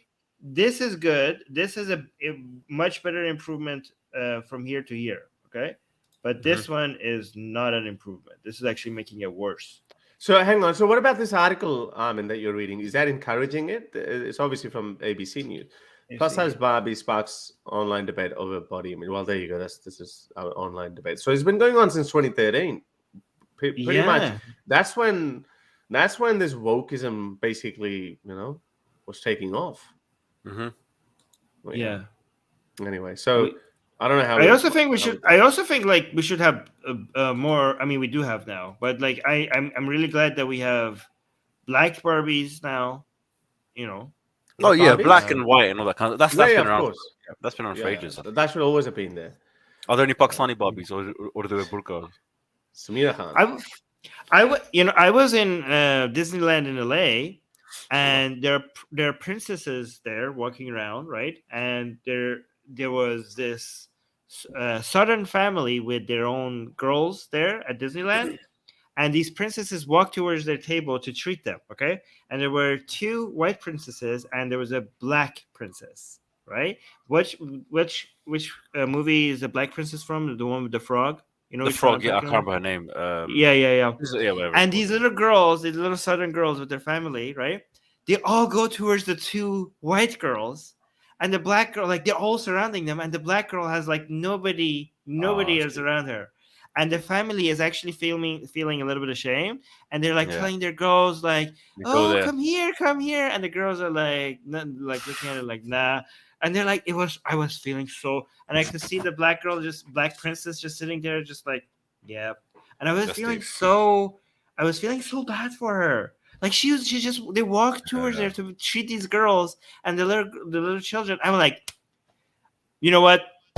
The woke people are right. We need more black princesses. Like we need to fix this. we need more representation in media. Some of these points, like this is why, like I know wokeism does go overboard, but I see everything that they say. It actually comes from a good position, and I know it's overcorrection. It comes from good position. We should not be making fun of fat people. We should not be body shaming people. We should not be. We should be more inclusive. Yes, we can see this kind of reaction. There was this famous study, Michael Holding. You don't know Armin, but our video, you know Michael Holding. Did you see that famous viral clip of his? It was when he was crying. Yeah, when he was crying about Black Lives Matter thing, and then he said, there was a study in Oxford, I think, where they had black kids, black boys, black girls, white boys, white girls, obviously kids, and then they brought in teachers, and they said, okay. We're going to show you a video of these kids of different colors, and you look up, you tell us who is being really naughty. And then they had these sensors or these cameras. They were looking at the eyeballs of teachers. And then what they found out, most eyeballs by default went towards black boys, and then white boys, and then black girls and white girls. And then teachers were so embarrassed, and they said that, no,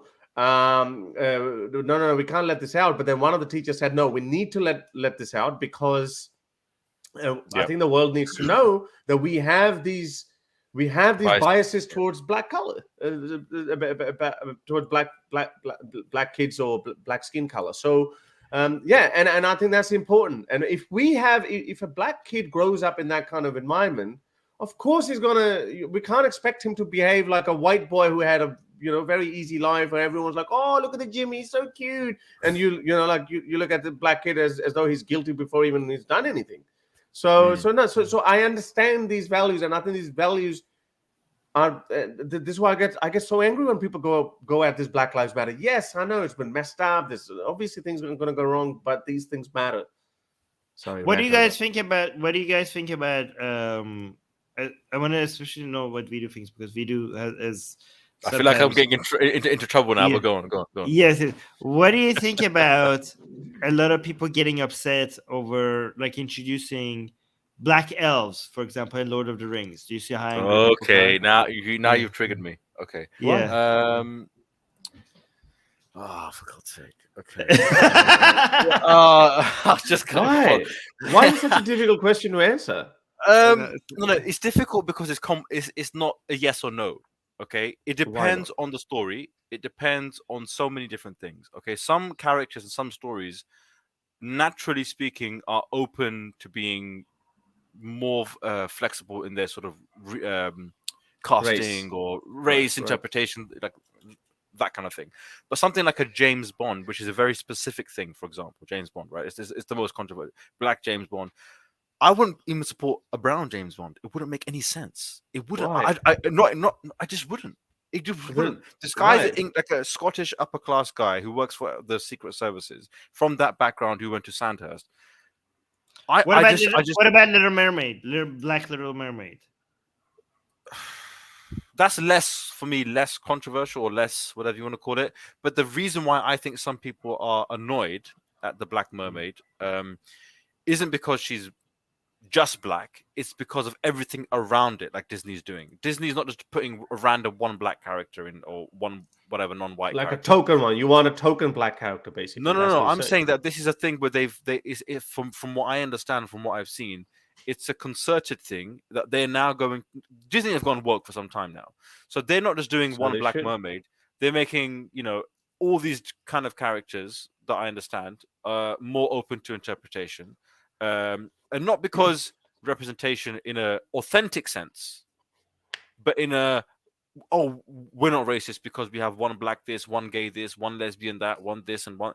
I just think that is tokenism. So the thing is, if you want a black mermaid, I've got no problem with that, or you want a black elf. But I'm saying that instead of just getting an old story and making the same character with the same characteristics black, Why don't you create a new one? That's more authentic and original Well, than just saying we now have a black James Bond who acts exactly the same as a white James Bond. so all remakes, all remakes then have to be just like most remakes have to be white, and remakes sell remakes are very popular. It depends on the story. It depends on the character. I can't say. No, okay, so let me tell you something. For example, if they were to do a remake of Aladdin, I know they just did one, but original one was the voice was Robin. I know he's technically blue, he's not white, but he's Robin Williams, a white guy. If they do Will Smith, fine. And if in 10 years' time they do a genie that's Chinese, I don't really care, because the genie role isn't a race-specific role. The genie role. I have a lot to say on this because some of but you James Bond is James Bond. Some of you guys might know. No, Idris Elba would have been great, like because I love English character. I love it. Okay, so let me tell you. So let me tell you something about myself. Yeah, so some of you might know that I actually trained as an actor, and Australia is way behind Hollywood. And I'm talking about like 15 years ago, right? So I appeared on Australian TV. I did the token Iraqi refugee, an Indian doctor, and then I said guest roles, obviously speaking roles, but I could not get a non-stereotype role. Okay, so I thought, well, and this is going back to 2006, 7, 8, 9, when wokeism hadn't even come around yet, and it was very frustrating for me because I'm going to the same acting school as some other white dude is going, and there were some Greeks as well, and who said that they had the same problem back in the 70s. So now Greeks and Italians were accepted in the 70s and 80s, and then like it wasn't just all Anglo dominated. So anyway, so now it was like, hey, it's your turn, and obviously after that, around about that time, Dave Patel came around with the Slumdog Millionaire and everything, yeah, and then obviously now a lot more. Maybe if I had continued with that, and at this time, maybe because this is more inclusive, so I might have had some success. And then a lot of Indian actors with Pakistani background that started coming up. Like what's our guy Kumail Nanjiani in Hollywood? He's doing pretty good. So very good. But at my time, it was like, no, you're only going to get a stereotype role. So let's talk about James Bond or even Black Elves. There was actually. These characters were written. Tolkien wrote this nearly 120 years ago, so he might not even have cared about it. But you can actually change it. You can change Superman to a black Superman. You can do James Bond as a black James Bond because you know what? You're right. It would make more sense for Superman to be black because he's actually an alien. Oh my god! he's not even from Earth, so it doesn't really matter what. So blacks are alien? No, I'm saying it makes more sense to change Superman to black, white. So you're saying it's not cast, it's not stuck to any particular race. But James Bond, but James Bond, it's supposed to represent, something very British, okay? And I think it actually makes sense to me that for him to be black, okay? Because the identity of Britain is changing. So the identity of Britain is now black. No, it's just more diverse. It can be a black. It's diverse. It's more diverse. It can be a trans. So why shouldn't we? Why stop? So why shouldn't? Given that Britain is changing so much, why is it hasn't changed that much? To be very British? It has. Oh yeah. Listen, if forget black man. Should it be a white? Should it be a female? Should it be female? No, different character. That has to be different. Oh, why not? Why not? It's changed so much, man. Women. We've had 3 female prime ministers. Sure. Sure. Why not? Create a separate character. Should it be a female? Yeah, sure. Maybe why not? Allahumma salli Muhammad. You guys are the reason why Hollywood is going down. No. Okay. Wait. So 9.6% of British people are non-white, Asian. Oh, Asian. And 4.2 are black, and then 3% are mixed or multiple ethnic groups. Right. So there's 9.6%. You guys have got 9.6% who look like you, like Asian. And I know you guys say Asian, like all Asia, which includes India and Pakistan as well. So that's a pretty decent chunk, 10%. So you're saying that not one of those people are going to pass through your MI6 training test or something to become the next Bond? Why can't you have another agent who's called Patel or Singh or Khan? Here's what I would have a problem with. Here's what I would have a problem with. That's the issue I have. I wouldn't mind. I think it's way cooler. Wouldn't it be way cooler if James Bond had an Asian friend? instead of Yeah, but making you want the James main Bond character- Asian. No, You but want a you main gotta give a lead character. character. Lead character. You Then gotta have a side character, and you can. Like, why does equal why, respect. I don't understand the insistence upon equal changing the respect. original race. No, it's not about Because changing it. of- It's not Abraham Lincoln. Okay, Why do you have to say? Why do you have to stick to the original? Why can't you Yeah. change? Because that's It's not the way like- the character was built. no. There's nothing like that. Look at. If Okay, we would- when okay, we if- have when we have Japanese movies, okay, really like old famous Japanese movies, cartoons turned into action. What is it called when you make a movie version Anime. of a cartoon? Animation, No. live action. Live action. When you make a live action, right? White people play those parts like Yeah, they Hollywood shouldn't. makes. They shouldn't. Okay. They shouldn't. No, they should. The Japanese. No, I have no problem Japanese with that. love him. And Japanese people love them. Well, Japanese people have are like, this- I don't want to get no, into but Japan now, but Japanese people don't say like, wait a second, the original character was Japanese. Why are you changing it to white? They're like, no, because they're they like "Oh, white skin. Prince of Persia. They enjoy the fact that their culture is being celebrated. Okay, Prince But of this Persia. what we're doing is not celebration. This what we're doing is not celebration. Prince It's not of celebration. Persia was played. Prince of Persia was Gyllenhaal. played by Jake Gyllenhaal. Yeah. And I remember I actually auditioned for that role. Not that You I should was have got it. qualified. You should. I should have got it, but no. I'm not saying that I was good enough. This is Hollywood. You You know, were. like, I mean, you got to go through step by step. But I'm just saying, like, I mean, some brown guy should have got it. Yes, Some brown dude should have got I it. agree. Prince of Persia, but then he came here, he got a role. Okay, but again, like the star power, and I get it. Look, it's not even that simple. It's a gradual process. I understand that if they make a brown person all of a sudden James Bond or Superman, the movie might not do that well. You're putting $100 million in there, so I understand. So we need to build up the society, and this is what activists are doing. Hey, you know what? It's okay to have a black Superman or brown Superman. If they want this to be sustainable and they don't want to get the backlash which they have received over the last 10, 15 years, if they want to avoid that, then create new characters that are authentic rather than just putting a black or brown. But then we won't be changing anything. We need to change the next generation. Yeah, Like Black Panther. That was the original character. They didn't have to take a white character, make him black. They just had a new one, Black Panther. You can't make that many Black Panthers. There's already like a lot of But you don't figures. The whole city. They built a whole city. There's a whole Wakanda. Right, they made a whole universe, a whole world for black people, and then now you can have so many characters that come out. That was actually pretty bad as well, because like they It was only bad, had but I mean, blacks. Yeah, they all had. I actually liked it. But let me make one more final point, but then we need to move on. If you look at the Lord of the Rings, Rings of Power, right?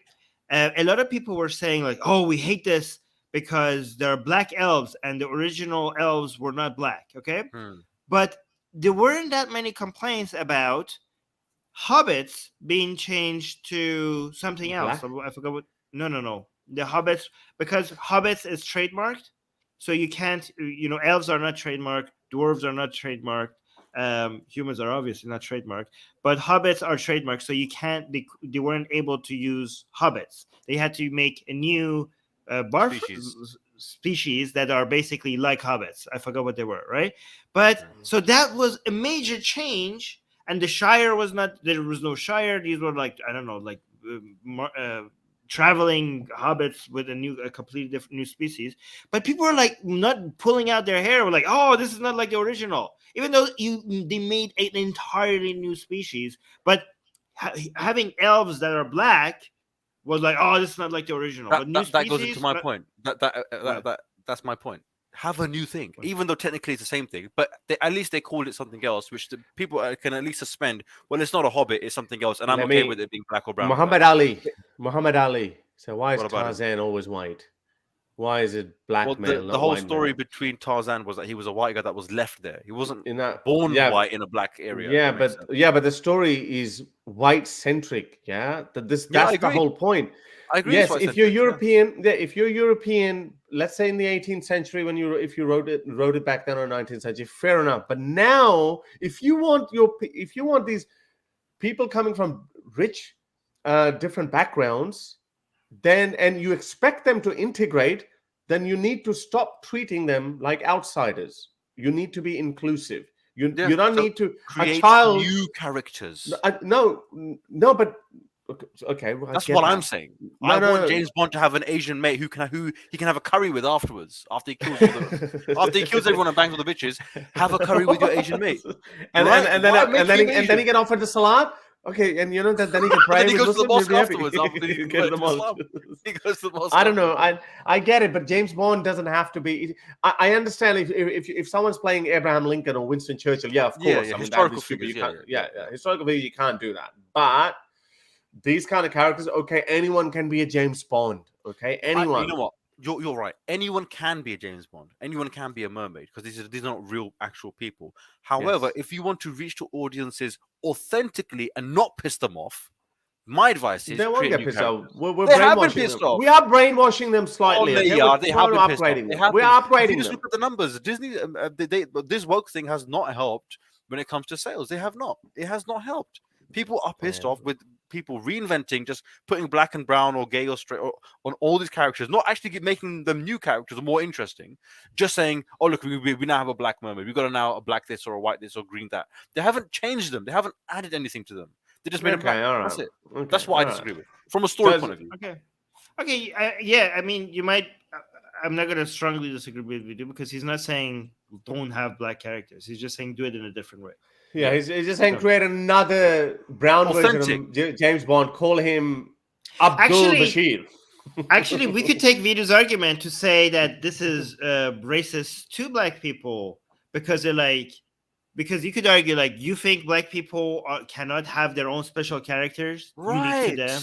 Yeah, their own thing. You can twist everything. You can their twist own everything around. thing. Okay. Right. All right. Let's move on.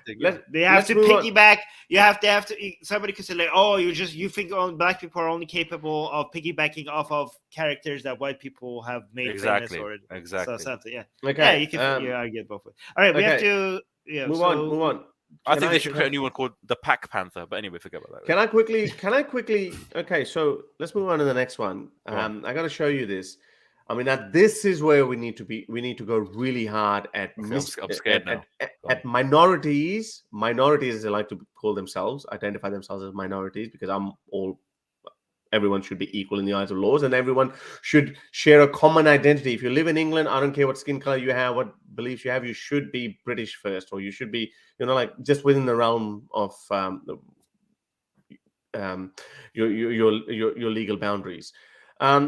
But we know that Muslims are, anything happens, anything's critical of their religion, the shrieks of Islamophobia, oh, you've insulted me, offended me.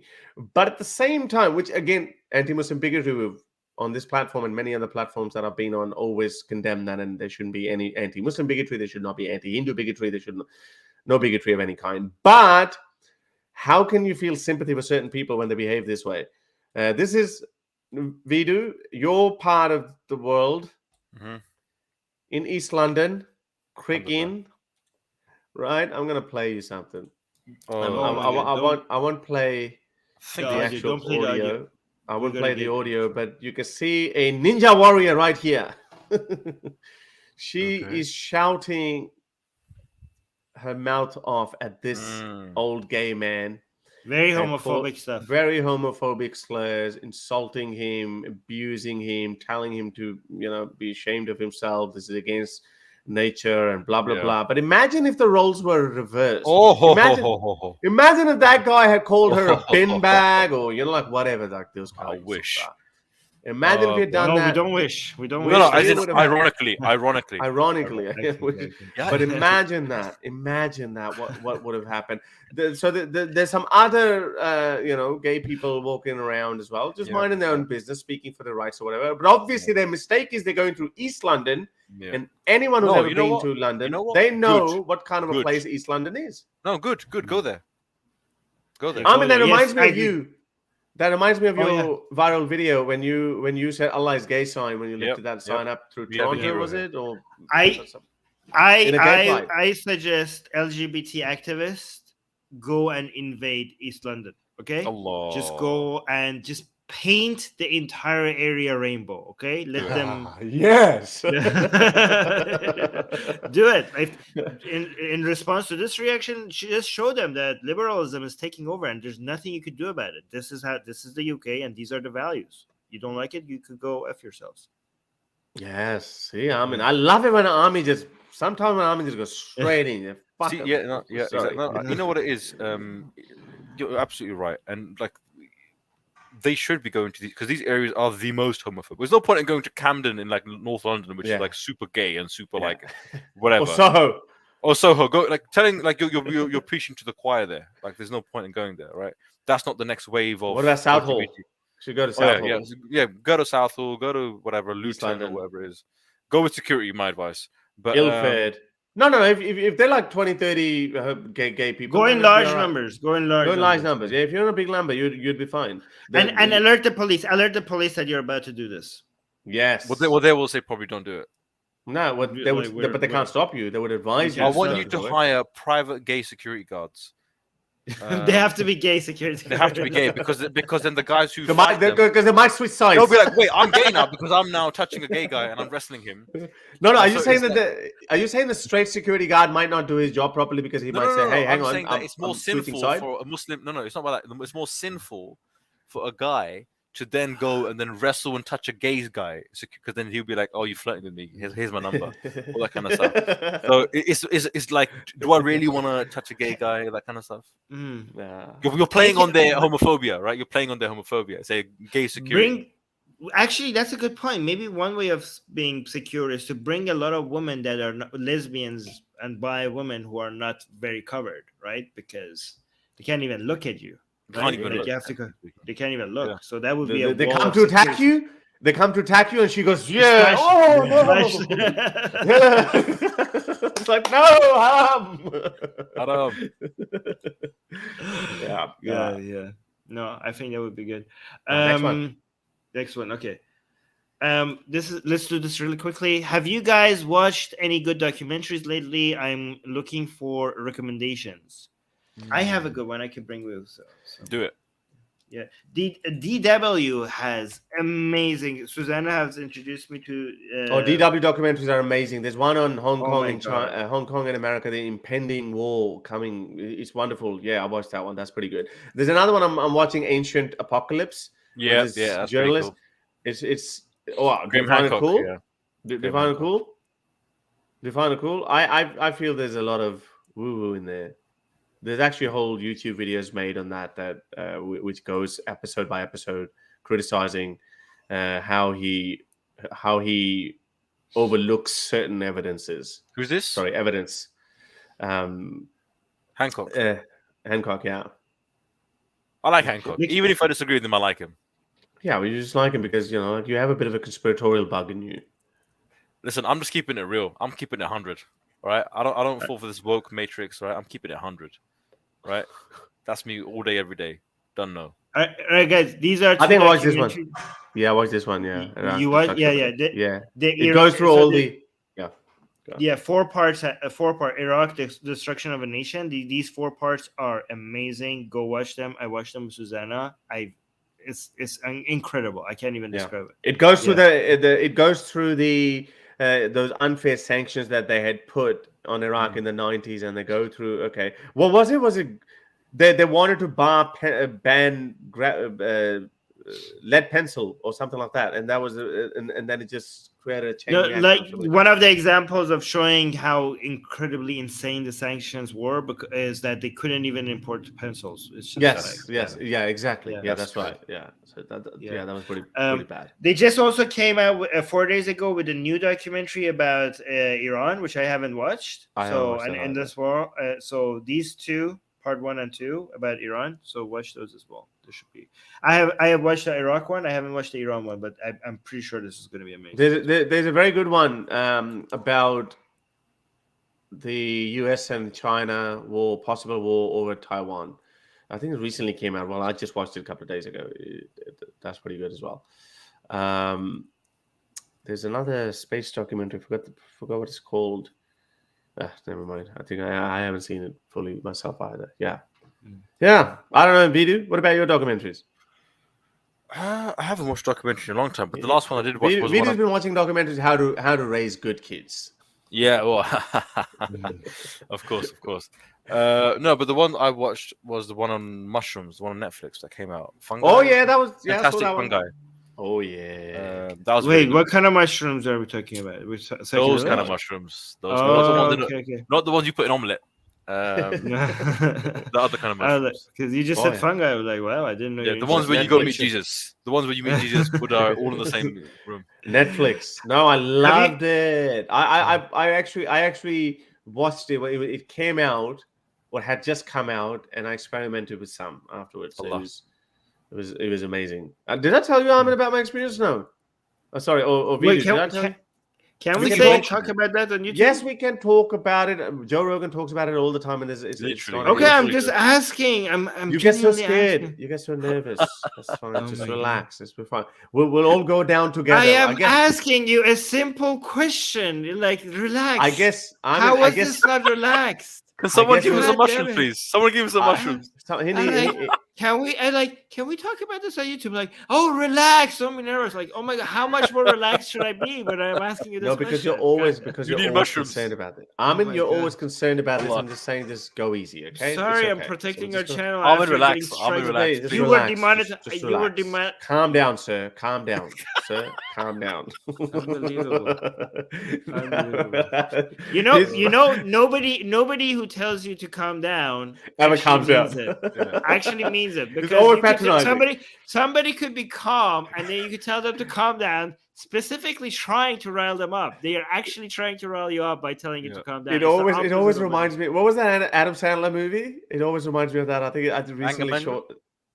Yeah, maybe anger management. Yeah, I think maybe anger management, or maybe Happy Gilmore. I can't remember one of the two. He's sitting on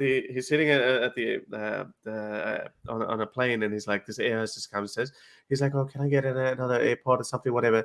She goes, sir, there's no need to raise your voice. He goes, oh, I'm not raising my voice. I'm just telling you, can I get an airport? Sir, you don't have to raise your voice. There's no need to show an attitude.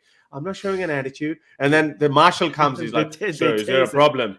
Is there a problem, sir? No, there is no problem. I just asked the lady to bring me a glass of water or something. Sir, you need to stay calm. I'm calm! Then he gets tased. It's just like, yeah, I mean, you're right.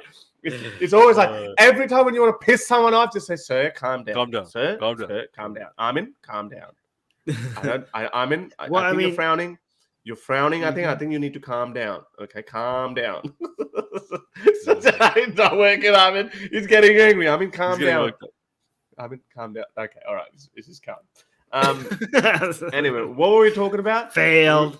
Big fail. Okay. No, I riled you up, and I did say calm down earlier. Now you knew what I was up to. So, sure. What were we going to talk about? We were going to talk about. Should we talk about Tate now? Sure. Wait, where were we? Weren't we talking about you guys? something? Wait, just before we talk about that, what's the name of the documentary that Fantastic Fungi? Fantastic. Fungi or fungi? Oh yeah, we were going to talk about that. We were talking about that. But yeah, Big Daddy. I think it was Big Daddy. Big Daddy? Yeah. Oh, the movie. Oh, okay. Yeah, the movie. Okay. Yeah. All right, let's do Tate. All right, let's just talk about Andrew Tate. And as I said, we're going to be covering a lot of him. And a lot of information is coming from the Syrian girl. And I know, as a disclaimer, she's very, very wacky. Some of her ideas, like I just look at some of the other tweets, I'm like, what the hell is wrong with this woman? But at least I'm going to appreciate her for one thing. She's being logically consistent as a conservative woman. Okay? Oh, she's conservatives, she's conservative. Okay. And very anti-Semite. Yeah, well, yes. Because she's Syrian. She's Syrian. No. Wait. No. Okay. Let me qualify. Yeah. Okay. Calm down. Guys, everyone needs to calm down. Calm down, Harry. Calm down. Sorry, can you lower your voice? No, because you take the bass out of your voice. Yeah. No.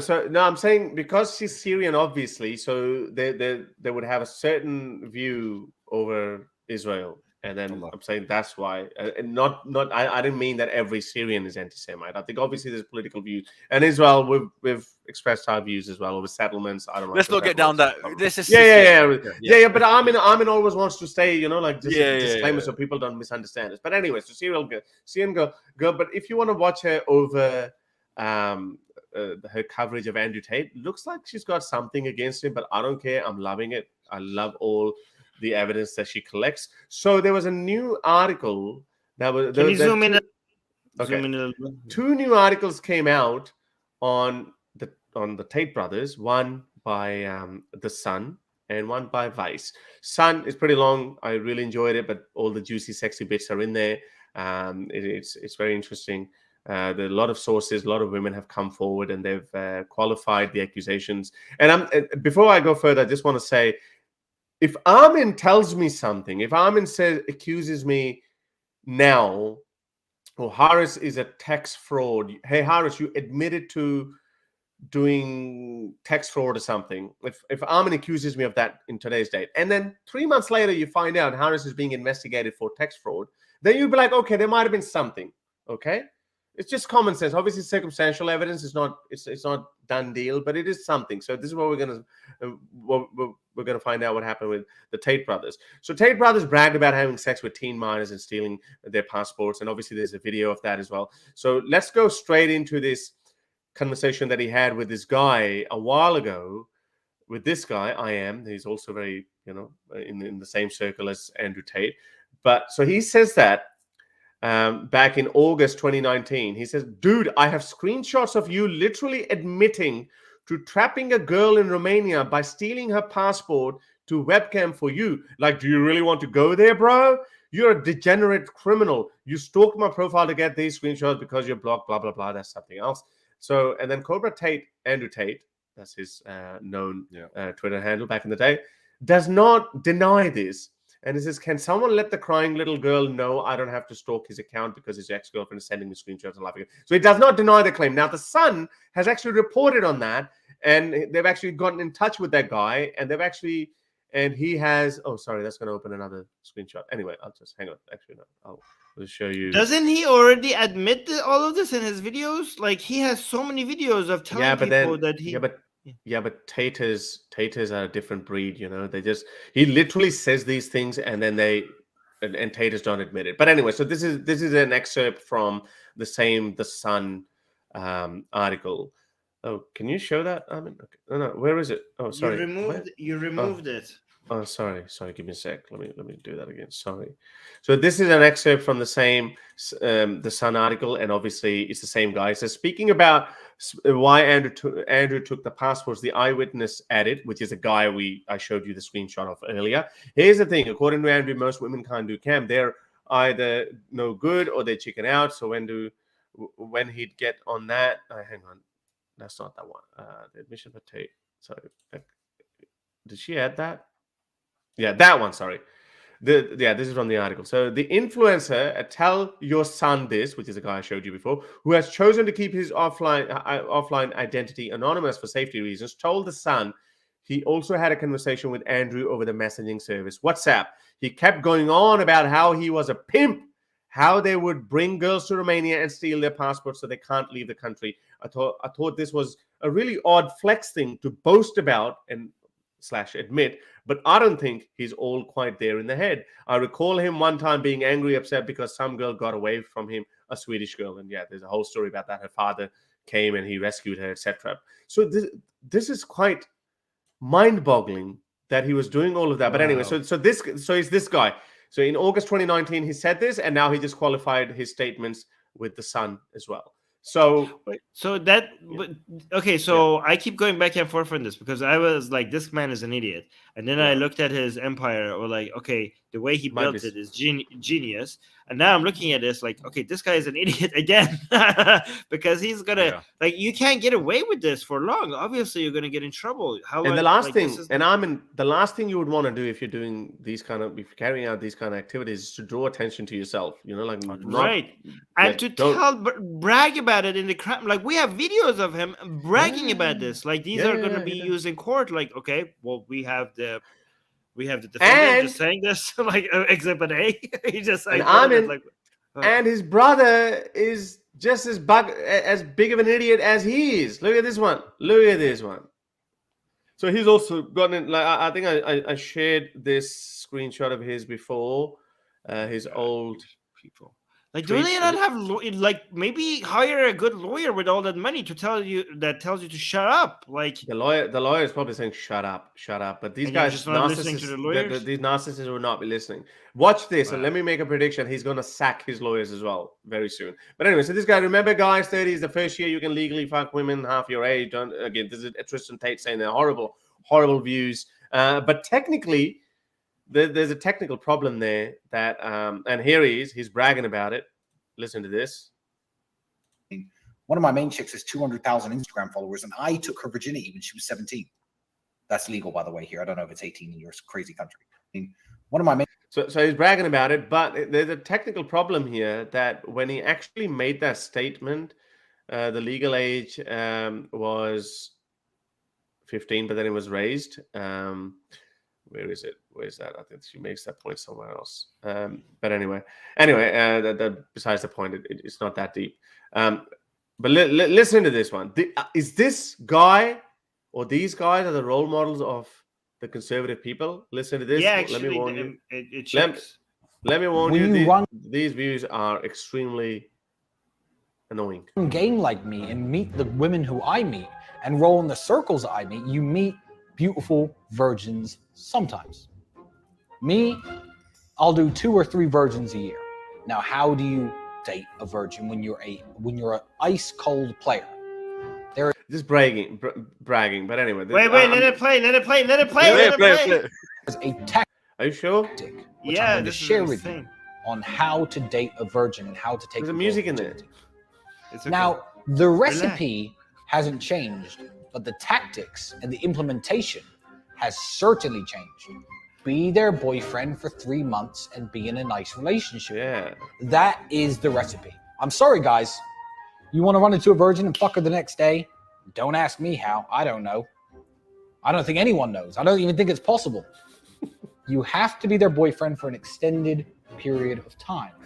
You then have to take her virginity on the 2nd month anniversary or something along those lines. And I'm going to teach you how to do it while still being in a Playboy lifestyle scenario. What you do with your virgin is you turn everything into a date. I need to go have a business lunch with my brother or my friends. I make sure she's there. I Uber her in, I Uber her out. If I have to go for a drive, I make sure she's with me. I go to pick her up, do my drive, drop her off, go back home. If I have to go to a club, she's part of my double booking scenario.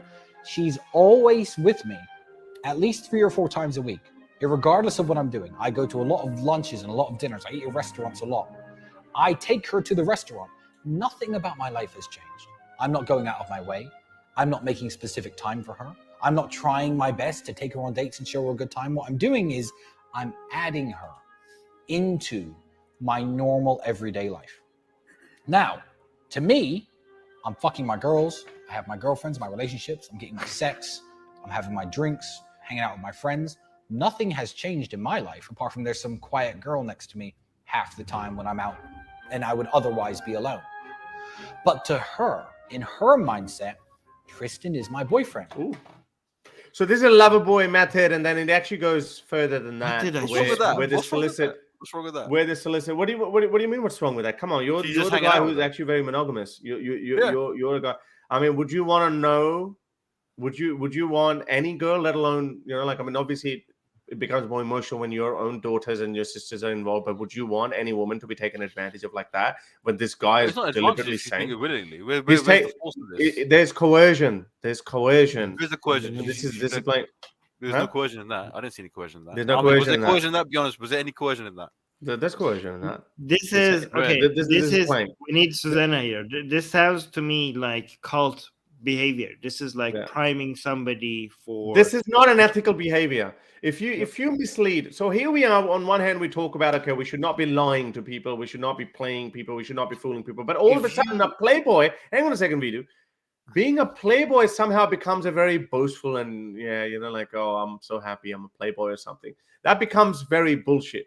All of a sudden, we want to give them a pass. He's admitting, he's saying, yeah, you know what, I'm gonna take her out, yeah.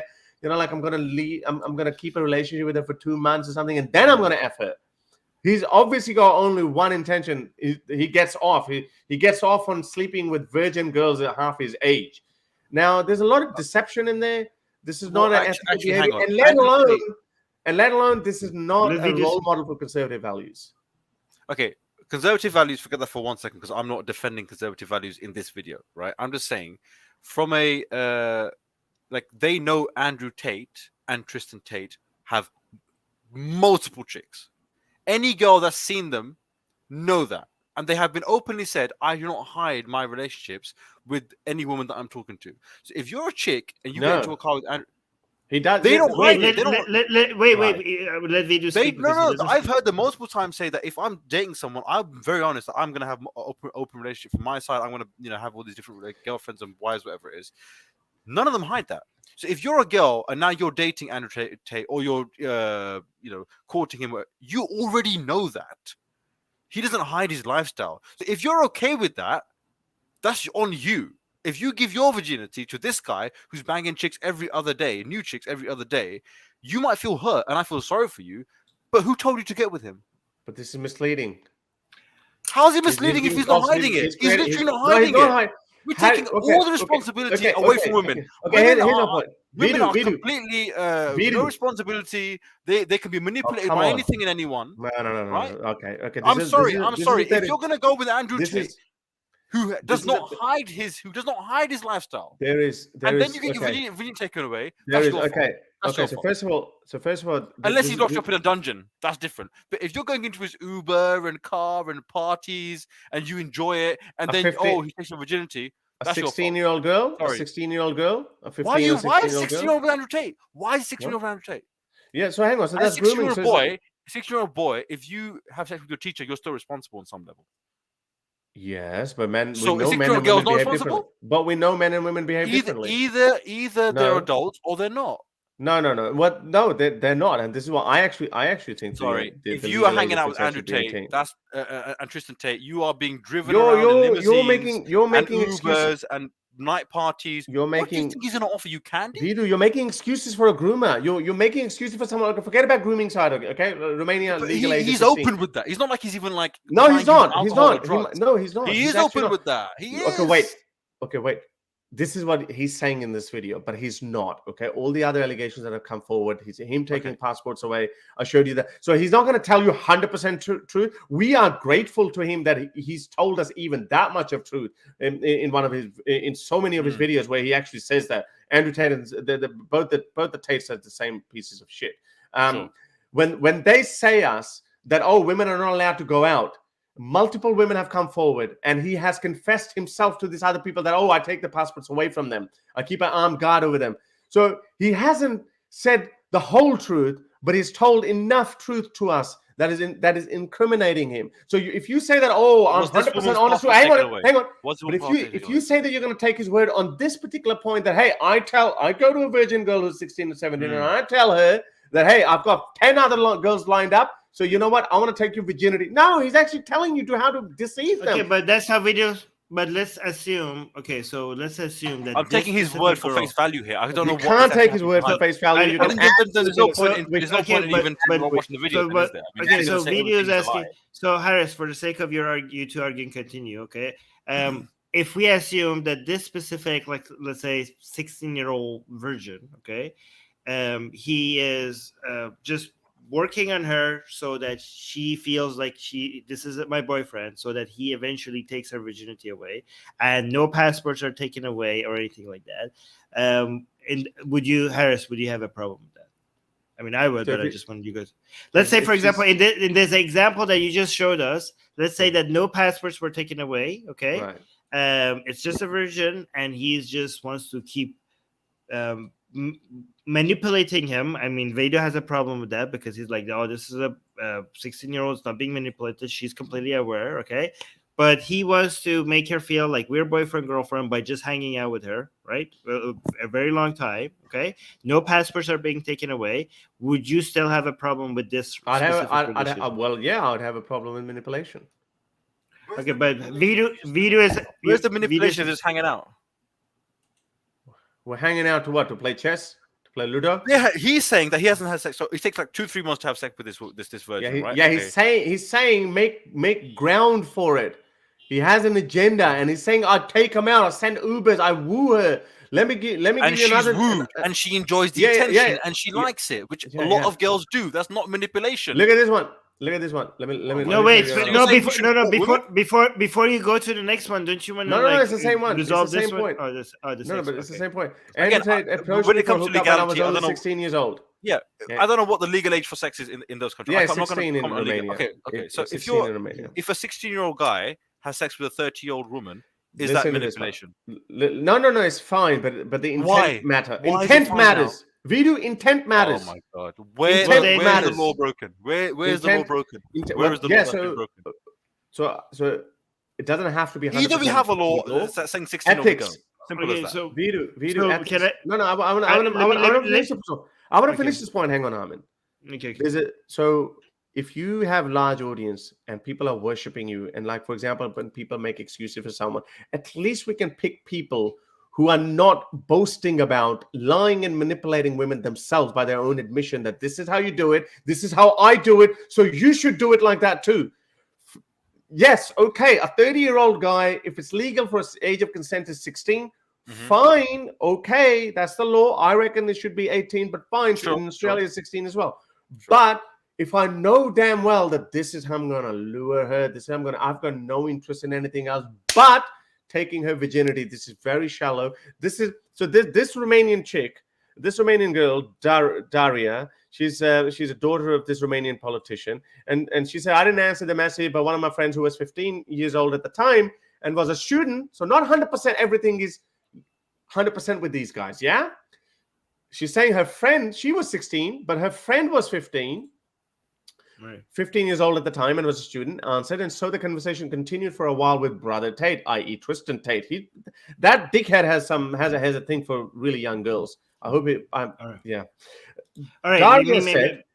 Daria said that, Oh, hang on, okay, let me so finish. Daria said that her friend kept up the conversation with Tate for some time, during which period he bragged to her about his expensive cars and luxury lifestyle to try and persuade her into going on a date with him, which is fine. Okay, you could say that, fine, he's got money, he can brag about it, blah, blah, blah, whatever. But I reckon, I always say this, intent matters. When you go into a relationship, when you actually lead a girl into thinking that, hey, I really like you, I really see a future together, whatever.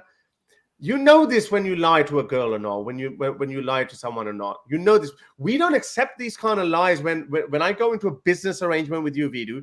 If I fooled you, if I lied to you, if I mislead you and I scam $100,000 out of you, would you say, well, who told you to give $100,000 to Harris Sultan? You would go running to court. You would say, hey, I was misled, I was lied to, and this is why, Harris scammed $100,000 out of me. So, go on. Okay. So I don't think, Harris, you're addressing what Vidu is asking here. Okay, so we are assuming, for the sake of argument, okay, that none of those things are happening here, and we're going to address whether it's still a problem or not. Okay, because we don't know. Okay, and I still have a problem with it. So I will try to tell you from my perspective why this is a problem. Okay, so even let's say, for example, the guy is completely honest with the girl, right? He's just like trying to show her a good time, or trying to spend as much time with her so that she likes her, so they feel like they has a boyfriend-girlfriend relationship, right? And she completely is aware of this guy's lifestyle, so she's not being misled. Her passport is not being taken away, and she's choosing everything, okay? And I still have a problem with this. And you're like, why should... I'm like, well, she's 16, and he's a lot older. And you're like, you might respond and say, well, that's legal there, right? But I think we're confusing legality and morality here, right? Because where it's allowed to have sex and have a relationship with a 16-year-old, in countries that get this right, they also take the age difference into account, right? So in countries where sex with 16-year-olds are allowed, and countries that we approve of allowing sex with 16-year-old, it's only allowed if you are like 18 or 17. Right? Like, it's not allowed if the age gap is very wide, because there's a lot of room for manipulation here and taking advantage of. Because a 16-year-old with less life experiences is a lot easier to manipulate than, I don't know, a 20-year-old or 24-year-old. Okay. So it's not about them being a woman; it's about being 16. That's what we have an issue with. So is it against the law for a 16-year-old to have a relationship with a 30-year-old in that country? Just No, but it should be. But I'm saying, like, should be is a different question altogether. Yeah, right? but maybe it's legal. But we're saying maybe it's legal, but we're not judging the legality of it. We're judging the morality of it. I'm going. Okay, no, you okay? Fair enough. But I'm still going with my ethics. That how many lies would he have told her, knowing damn well he's not going to carry out? Bro, any there of are these, or he lies. does not believe I'm it. not judge. I'm not gonna what's the word? Condone lies in any circumstance. But Whether that's it's what you're relationship doing or when you say, "Well, when you shrug off your shoulders, you're no, taking it no, off very no, lightly. You're letting her off the hook." That's the misunderstood my point. I'm not So what's the saying point so. then? So even outside of a relationship, like for example, you said about the business deal. If we get into a business together and you lied to me, and then that's not. If I have proof that you lied to me, then I can take you to court. If proof you lied to me, you said you're going to do this with money, you spend it somewhere else. Fine. What I'm saying is, if there is no passport taken, if there's none of that coercion, and the Tates, and I've seen them for like 2 years now, even before they were super famous on YouTube, they are very open about what they do with women, as in they are open, they have multiple partners at one point. If this girl is being driven Uber this, Uber that, parties that, how on earth can you not tell me that you can't put 2 and 2 together? This guy is not going to marry you. He's playing with you, right? This guy is banging other chicks. He's making out. He's got champagne. That's he's got lying. this, he's got that. So that's lying. It's So not that's like lying, he's No, showing lying. you. He's showing you that lifestyle. Yeah, but he's lying. He's Yeah. not you know No, what? but you're right. No, but hang on a If second. this guy No, pretended you're to be going over like, it, Vidu. if this guy pretended to be like a monogamous type, You're glossing over it. You're glossing over the fact. if he's showing it to you, then where's the lie? No. He's not taking multiple girls on a single date. He is. No, he's not. Like this is what he's saying. Like he's gonna take her. He's gonna send an Uber. Hang on, I'm talking about one particular girl. I'm talking about like in this particular case. Okay, yeah, these guys are lying bastards. Yeah, we can agree with that. But they're not lying. No, hang on a second. No, advertising it to everyone. I'm asking you. Yeah, I'm asking you a question. Okay. Do you think these guys are not liars? These are truthful, 100% honest people? I don't think so. But then I'm going with this scenario. Yes. So no, but we have to look at it holistically. We have to look at it. Okay, so they brag about the cars, they brag about the women, all of that. Yeah, so where's the lie in that? Where's the lie? No. So because they're bragging about it, it's opposite. So he does that, yeah. But then on the other hand, in this women, video, cars, and then in this video, there's so many playboys who go to a girl and they say, you know what, you're the one. I am, and this is the same playbook. Yeah, you're the one from the many. You're right. Yeah, you're the one. Yeah. No, you're the only one. You're the one. You don't get it. You're not getting it. No, you're not getting it. You're just jumping the gun here. I'm telling you. I'm going to go with your argument. If you're saying that this man, Tristan, only gave no impression that he had multiple girlfriends, didn't show any of these girls to this girl, then I was lying. You know what every player says? You know what every player says to a girl? You're the one. I've given up my old lifestyle. You know, you've turned me around, he baby. would never You've say swept me I've off the given floor. up. He said, well, how do you? No, he's not. He's okay, asking we're dealing in one girl. hypotheticals because I don't know when he lied or when he but didn't. This is how it works. You don't know that. You don't know the game. Then this is how it works.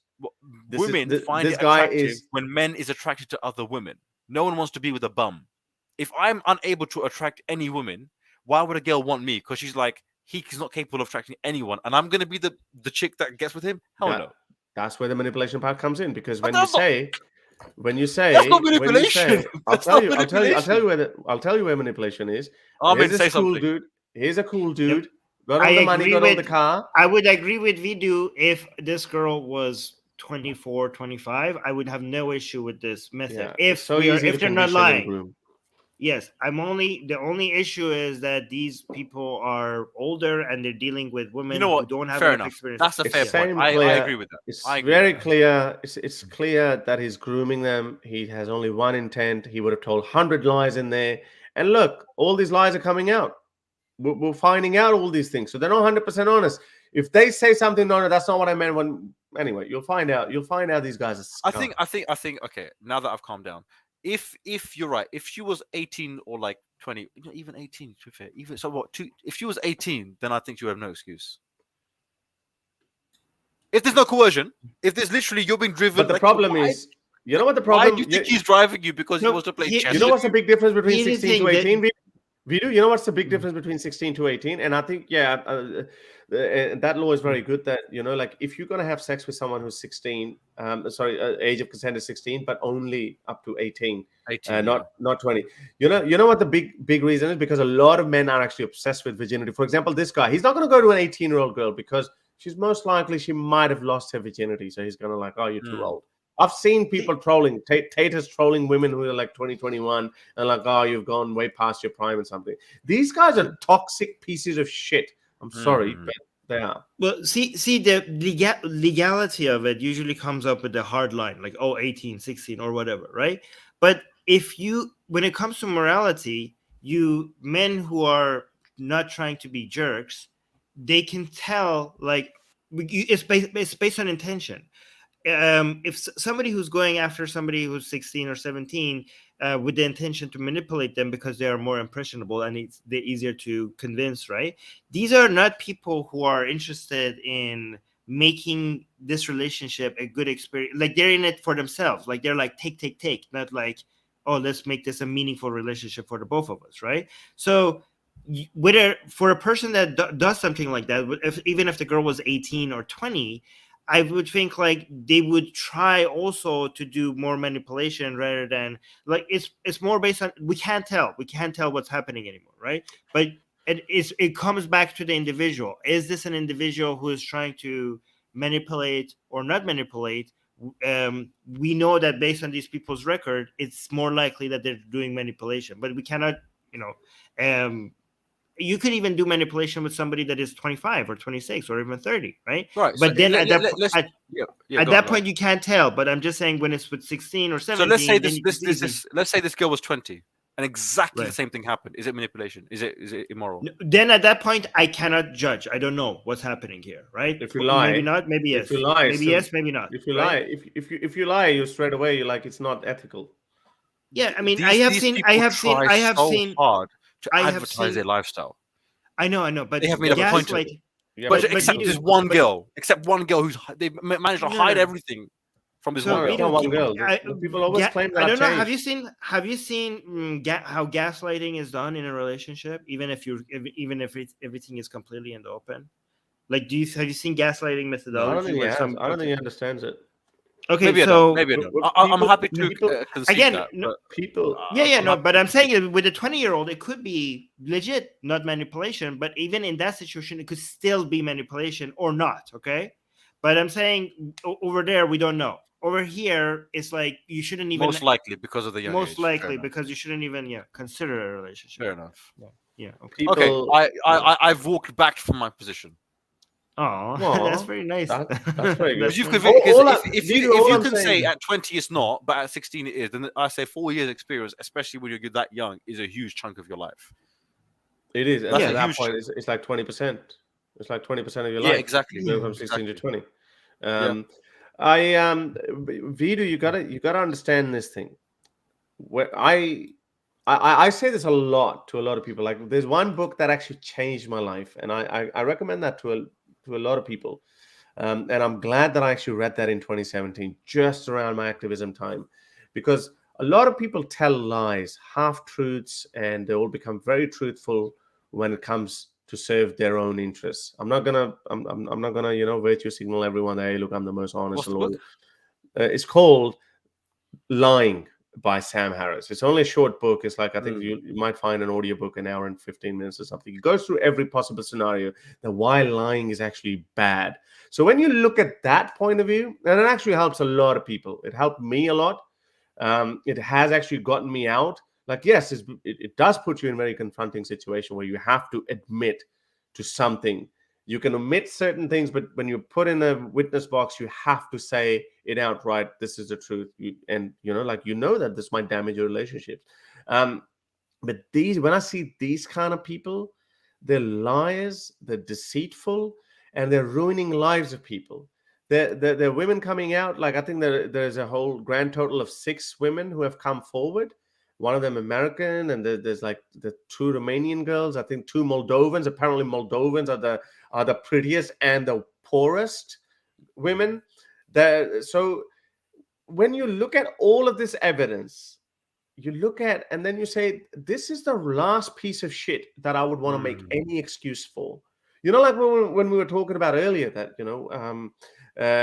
if I see a violent crime, and even though I'm against capital punishment, but I'm not going to be protesting that, hey, end capital punishment so that guy walks free. I'm not going to do that. I'm going to, you know what? I'm against capital punishment, but that guy did that. I'm going to look the other way. but I'm still against capital punishment. This is the most real. Life is not black and white. Things are not that easy. But these pieces of shit, they deserve everything that comes their way. I am 90% certain that all the allegations are going to turn out to be true. And watch this when they make documentaries, like proper BBC Vice documentaries, when they're going to collect all the evidence and they're going to they're going to join the dots, they're going to go in the chronological order. Then all these fucking taters, any person who makes an excuse for someone like Andrew Tate, I go like the collective IQ of these people. What do they say? Oh, Matrix got him. And then they say, watch this. He's going to come out. Okay. Like, oh, what the hell? How stupid is this? If Matrix got him, then how can you trust the justice system of the Matrix? If Matrix got him, then he's not going to walk out. He's only going to walk out if the justice system is free. In that case, it's a part of the process. He's been accused. Prosecution thinks that, okay, he's guilty. We might have a chance of getting conviction. Therefore, he's in prison. And this photo makes me so fucking happy. Look at this prick. Look at the alpha male. Where are the taters? I'm not saying that I wouldn't act like that. I don't pretend to be. I don't pretend to be alpha male. But look at this. Look at this. Oh, scared. Probably scared of dropping a bar of soap in prison. Yeah, sorry. Rant over. Okay, anyway, let's move on. Okay. I'm going to do the last Patron question, and then you guys could add whatever you want. I don't know if you guys have seen this. It's going crazy right now in Mexico. Right. Question is, I'm wondering if you guys are following any of the cartel violence happening in Mexico. Nope. Everyone ignores South America for some reason. Everyone. I mean, Mexico sometimes scares me. Because I've been to Mexico multiple times and it's been amazing. But apparently, other than the tourist spots, the rest of it seems to be a nightmare. There's been 24 hours of terror as cartel violence engulfs Mexico City. At least 29 people killed. But here's another interesting thing. A whole prison. This is also from just a few days ago. A troubled Mexico prison inmate. In Mexico prison, inmates ruled their cell blocks. The violent prison break that killed 17 people, mostly guards, and resulted in the escape of 13 inmates has revealed a shocking level of self-rule by prisoners inside the troubled prison in the northern Mexico border city. I think Mexico has like two governments now at this point. It's one, the actual government, and the other one is just the cartels. Like they just run things, and like it's an entire economy. Do you guys know how crazy it is? Like cartels control so many things in Mexico, and the politicians can't even deal with it. It's they have their own, like they do a lot of philanthropy. They build. I know Pablo Escobar was Colombian, but I'm not really that well versed on that. But Pablo Escobar, for example, he created schools and apartment complexes for poor their people. Firepower is comparable to the government. Like I don't know how to. So I don't know what to do with this. Okay, you know what? You know how do you solve this? You legalize drugs. Thank you. I think this would solve so many of the world's problems. But not cocaine, though. But not cocaine. No, cocaine. All of it. All of it. Yeah. The alternative is this. The alternative is the cartels just taking over. But how can you legalize cocaine? That's just the bad drugs. Well, people take it anyway, and instead of killing each other over it, you just give it to them. No, but legitimizing something. I don't know about that, but anyway. What you're delegitimizing is the violence. Are you saying? Are you saying that? So if you legalize it, then actually no. Then they would still. They're just gonna. It's gonna be the original drug cartel. They're gonna legitimize their own their business, but they would still have weapons and all of that. So even when you try to outlaw it later on, 5 or 10 years later, maybe you defang them. That's how you defang them. No, the cartels will lose the market. The cartels can only make so much money because they're the only ones willing to sell it, because they're the only ones that are willing to do illegal stuff. We have done this so many times. When we legalized alcohol, all the cartels went bankrupt because they were not illegal anymore, because anybody could sell it. In Canada, criminals a monopoly. You give the criminals a monopoly. Yes. Exactly. Also in Canada, for example, we have had, and many other countries, we have had experiments with actually giving addicts the drugs that they need, and in controlled environments, and they have attracted the people who are addicts into those locations where they can treat them for their addictions.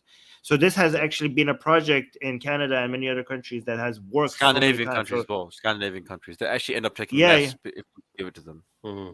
Yeah, if you actually create places, and also less overdoses because it's in a controlled environment where they only give enough to get high. They don't give enough to overdose and kill themselves. Overdose them, and we clean needles and everything, so that's fantastic. Yeah. All right.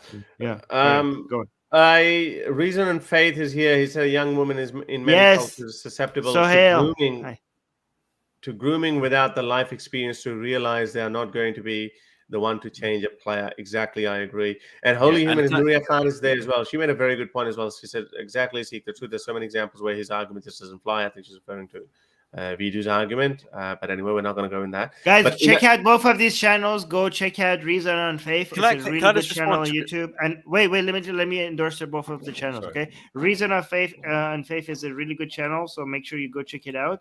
And also... Holy Humanist, Nuria Khan. Holy Humanist is also with Nuria Khan, is also a good channel. I'm just going to read it. I'm just going to read her point, and this is why I was telling you, Vidu, that intent freaking matters. Intent matters when I scam you or when I scam a girl, when I mislead a girl. So Nuria is saying in a court of law, you would be judged. Intent matters. If there's no intent, there's no crime. You know, like they even motive. They also ask for motive for murder. They have to show you motive, like intent. Like, yeah, there was jealousy, he hated her, whatever. So if the intent matters, if I'm only going to do something, I'm going to mislead you, I'm going to take your virginity on a false premise or whatever, then that is going to fly. And coupled with all of that, this deception. Any guy who's ever talked to a girl, you would know at some point people lie. People say that, oh, you know, like sometimes people give a false impression that you make more money than you actually do. You are more successful than you actually are. All of those are little lies. I know we can't have laws for everything. You can't. That's what I was just going to say. How are you going to legislate for that? I get it. I get it. But then, as Armin said, when gaslighting involves, it gets complicated. It turns into abusive relationships. It goes on for longer. And then, you know, like all these things happen. So you can say he's being unethical and he's... that's what I said. But he's not breaking the law. In this one particular thing, that is all I'm saying. There was nothing in that was unlawful. I did say unethical. I did say that's fine. That's why that is the point I was making. That's the point I was making, and that's not the same thing. So people mention here grooming gangs. I assume they're referring to the grooming gangs in the UK. The grooming gang in the UK, they're under 15. They were younger, and secondly, they were actually plied with alcohol and drugs to get them dependent. This didn't happen here. There's a massive difference between that and being chauffeured around in Ubers and limousines. That's the part that annoyed me, and the part that annoys I feel sympathy for the girl, but also, where are the parents of that girl? Your parents been driven around by Tristan Tate. They don't know that. Parents might not know. Like I know that. Why don't they know? Why don't they know? Vidu, that's the same argument as saying where the parents like why they're letting her wear a skirt on the side of the road. Like skirt is one thing. Skirt. No, it's the same thing. No, skirt. You can wear whatever you want. Teenagers can driven around by another dude. That's the issue. Teenagers can freaking deceive. If my daughter was being driven by she's 16. You wouldn't. Yeah, your daughter's not going to tell you, Daddy, I'm going with the 40-year-old dude in his freaking Bugatti. She's not going to tell you. She's going to say, Daddy, I'm going to Jasmine's house. The one guy that could protect you, i.e., your father, you're not telling him. No, I'm saying yes. She doesn't know. Yeah, of course she's not telling you. Yeah, but teenagers are like that. You're going to punish a teenager for freaking lying? We expect that if a child runs out of the house unaccompanied, we expect that adults are not going to take advantage of them. That's the kind of society we want to create. We don't want to go, oh, there's a baby running around, there's a child running around the street, parents are not around, let me pounce on him. You're being idealistic. In a perfect world, so anyone can walk out and then nothing would happen. But I know I'm not being idealistic. In the real world, that's not what happens. Yes, that's so why exactly. we lock our doors at night. So you agreed. So you agree that is we don't want to live in that world. Yes, and it does happen in the real world, and we condemn those people. I'm preparing my kids for the world that actually exists. Yeah, but would you condemn that person? This is what I'm saying. So you condemn these people like Andrew Tate. Yeah, I agree. I condemn the people. Okay. Yeah, good, that's good. it. That's what I'm saying. Okay, I'm just saying. Okay, yeah. And one more thing that I really, really, really wanted to materialize is this one. Federal law. So other than the laws in Romania forbidding grooming of minors into the sex trade. Oh, by the way, some of these girls have actually said that they were 16 and he groomed them. So when the lover boy method, where he actually, when they got into OnlyFans business, all of that. So that is definitely a crime. So yes, you can have the age of consent is 16, so you can have a sexual relationship with a 16+ girl, but you can definitely not solicit sex with them. So anyway, so other than the laws in Romania forbidding grooming of minors into the sex trade, Tristan Tate could face federal charges in the US as well. That's what I want to say. So federal law prohibits an American citizen or resident to travel to a foreign country, i.e. Romania, with intent to engage in any form of sexual contact with a minor, defined as person under age of 18 years of age. I think that might not matter because in Romania, the age of consent is 16. It is also illegal to help organize or assist another person to travel for these purposes. So he might fall under to engage in any form of sexual contact with a minor, so which it also includes grooming them into having, have services like OnlyFans or whatnot. So I hope he gets done by the U.S. federal law as well. That would be freaking awesome. If he's obviously done these things, which I think he has, or both of them have. I genuinely believe that. Oh, by the way, Armin, have you seen? Yeah, if they've Daniel done these Haqiqatjou? things, then the law should come down the hard. There's no excuse for that. Yeah, Daniel Haqiqatjou. Have you seen Armin? Have you seen Daniel Haqiqatjou's comment on Andrew Tate? He's come out in his defense, full, all guns blazing. Yeah, because I saw him posting, especially after Andrew Tate came out and posted a Quranic verse after his arrest, saying Allah. they plan, and what is it? What's the Quranic verse that that Allah plans the greatest of all? Here, I'll find you the Quranic verse that he posted. Do you want to play his video? Well, I just short. want to show that. Oh, really? Okay, so let me It's see. a short video. Like it's hilarious. I know Vidu is like, what? But Vidu, this is the guy who's defending Andrew Tate. Well, I'm not defending Tate. I was exploring that scenario and saying there was no coercion in that. I'm just saying, manipulation, yes, but no coercion. Before I show the video, I want to. Oh no! Initially, you weren't even agreeing with manipulation. Initially, you weren't even agreeing. I'm happy. I'll take. Then I changed my opinion on manipulation. I changed my opinion. Okay, I'll take your manipulation point. Then. Look at this. Daniel Haqiqatjou's posting free brother Andrew, and he took out his tattoos. He took out his tattoos. No, it's not the tattoos. It's the nudity. Oh, okay. For a man, no. The satar for a man is above. No, it's about the tattoo. I reckon. There's disagreement. No, it's not the tattoo. There's disagreements over there. They show tattoos. On the satar. Man's satar is from his kneecaps up to his belly button. That's but he doesn't. But he's but he's more naked than that. Okay. No, but then why has he covered his chest then? Tops. That's just a good point, actually. Yeah, you can see. If it was nudity, you can still see his left shoulder. I'm pretty sure he's hiding his tattoos because tattoos are haram. I think I remember Daniel Haqiqatjou showing images of tattoos. I don't think it's tattoos. Okay. I think it's the nudity he has a problem with. Anyways, the Quranic verse that Andrew Tate posted is they plot and plan, and Allah plans too, but the best of planners is Allah. So, and Andrew Tate loved it when this came out. Oh, there's more Andrew Tate stuff. I think he posted here. Andrew Tate, free brother Andrew again. I don't know. I'm not gonna read these posts. Oh, here's a meme. Free brother Andrew. What is this meme about? Look at the Giga chat. Oh my god, Andrew did No, you can't support Andrew Tate. No, free Tapchi, inshallah. but listen to this.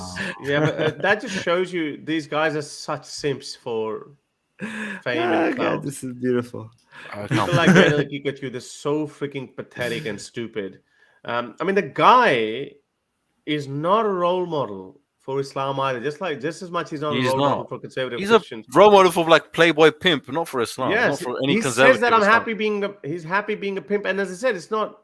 I'm not sure if his activities continued until he converted to Islam, but his activities continued until very recently, and the OnlyFan business kept going until 2021, and he still have freaking casinos in Romania. He still has them. I'm not sure if they're still running or not, but he still has those casinos. He hasn't donated them or he hasn't given up that money. But anyway, he obviously know why Andrew Tate did it. I'm not saying any videos on Andrew Tate recently. No, here I'm showing it to you. Oh, okay. Oh, sorry. So let's have a look. Let's listen to this freaking idiot. I mean, oh my god, the amount of confidence that he shows. Oh, in the amount of confidence. Okay, listen. Oh, I have it too if you want. Okay. that Andrew Tate's involvement with pornography is reprehensible, no doubt about it. But I also think that he is innocent of these recent accusations against him. 3 reasons why. Number 1, innocent until proven guilty. That's the basic fundamental principle, not only in secular justice systems, but also in Islam. Number 2, that it's amazing how these people go with innocent until proven guilty. It's always amazing when the shoe is in the yeah. I think people don't understand this whole concept of innocent until proven guilty. I was just about to explain that, but yeah, you go ahead. Yeah. Innocent until proven guilty doesn't mean that people are innocent until proven guilty. Okay, it means that in the court of law, they are treated as if they are innocent until they're proven guilty. Okay, it's not for ordinary people. Ordinary people can have an opinion based on the evidence, and because my opinion is not going to do anything, it's not going to impact the jury, it's not going to impact the judge. So that's why it's innocent until proven guilty in the eyes of the courts, the law, and not necessarily us. Yeah. Very good point. But even within law, it doesn't mean that they are innocent. It means that they are treated as if they are innocent until they are proven guilty. Yeah, because the prosecution doesn't think they're innocent. Prosecution is trying their very best to say that he's not innocent. Yeah, you're right. That's actually a very good point, because if they were innocent until proven guilty, then the prosecution would every time oh, this person, no, you can't say that. Exactly. Shut up.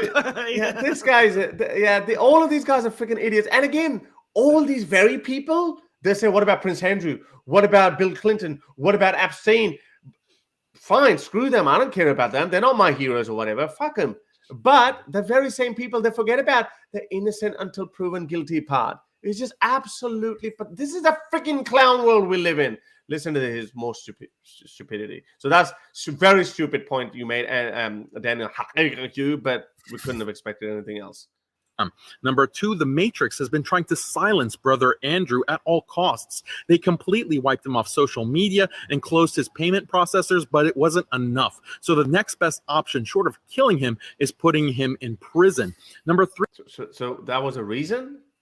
How can he freaking prove that point? He got canceled because he had misogynistic views, and you should be canceled too because you're a piece of shit as well. That's a claim. It's like, oh, here's a claim. Where's the evidence for my claim? Nothing.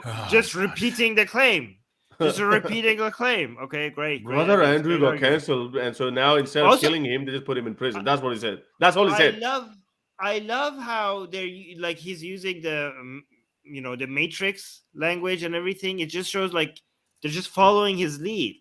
What the hell happened? You guys, wasn't Muhammad supposed to be your role model? Apparently, Andrew Tate is a better role model. Matrix. My thing is, no, these guys, they have actually cheapened the whole Dawa point. Like I'm saying, if Prophet Muhammad would be tossing and turning in his grave, he'd be like, you mother effers. Is this how you're going to do Dawa? By getting in bed with people like Andrew Tate and, the kind of Dawa that at least go the old school way, yeah? At least go, preach and go wage war or something. Prophet Muhammad's not going to approve of that. But anyway, look at it. 3, why are these accusations coming out now? Whenever they come out, you would have said that why are they coming out now, you dickhead? For something that allegedly happened many years ago. So it's just a coincidence. Because it takes time, you moron. It takes freaking time to gather evidence and to prosecute people. Your flight risk, you're in a different country. There's so many other freaking reasons, you dickhead. And I hope FBI is also gathering evidence on you. And one day I'm going to wake up 3 years later, whatever abhorrent views you have, which you probably practice in private as well, then we wake up one day and FBI raided your house and they found horrible pieces of evidence and now you're arrested. I hope so too. But then your minions would say, why now? Why not 2 years ago? Why not 4 years ago? It doesn't matter, you dickhead. Coincidence that for years none of the so-called victims had any complaints, but as soon as the powers that be want Andrew, there were many complaints, you dickhead. There were women who reported the leveled accusations of rape as far back as 2016. And the only reason prosecution dropped it because they thought that on technical grounds, they thought that they might not be able to find conviction or to convict him. So it was dropped on technical grounds. One of the women who was in England, she actually said that these are exactly the same things, the same accusations she had made, that it was a lover boy method And then he was doing this OnlyFans thing. I don't know if it was OnlyFans or it was something else, but he coerced them or manipulated them into splitting profits of webcam business or whatever. And then they didn't know they didn't have the technical know-how, and it was getting them blah blah blah. But they said that they were coerced into it, manipulated into it. They were not paid fair share. So anyway, due to technical grounds, he wasn't prosecuted. So they're not these accusations are not coming out now, Haqiqatjou, out of nowhere. Anyway, let's listen to the next part. Silence, they come out with accusations. Convenient. I think that convenient. Anyway, just very stupid. I mean, this guy he thinks that he's very smart, but I never thought I would live to see the day where Haqiqatjou defends someone like Tate. It makes no sense on the surface. It makes zero sense. It's not just him. It's so many other Islamic channels as well. So many Islamic channels. What about Brother Hijab? I think Hijab is a bit more clever than that. I don't know. Actually, no, you're probably right. I mean, I would have thought that. No. Haqiqatjou I have seen at least 6 Islamic channels. Like, hold on. Oh yeah, there's some really basic idiots who are definitely doing that. But here, Smile to Jannah had a video defending him. Oh yeah, that pseudo Mr. Bean, honestly.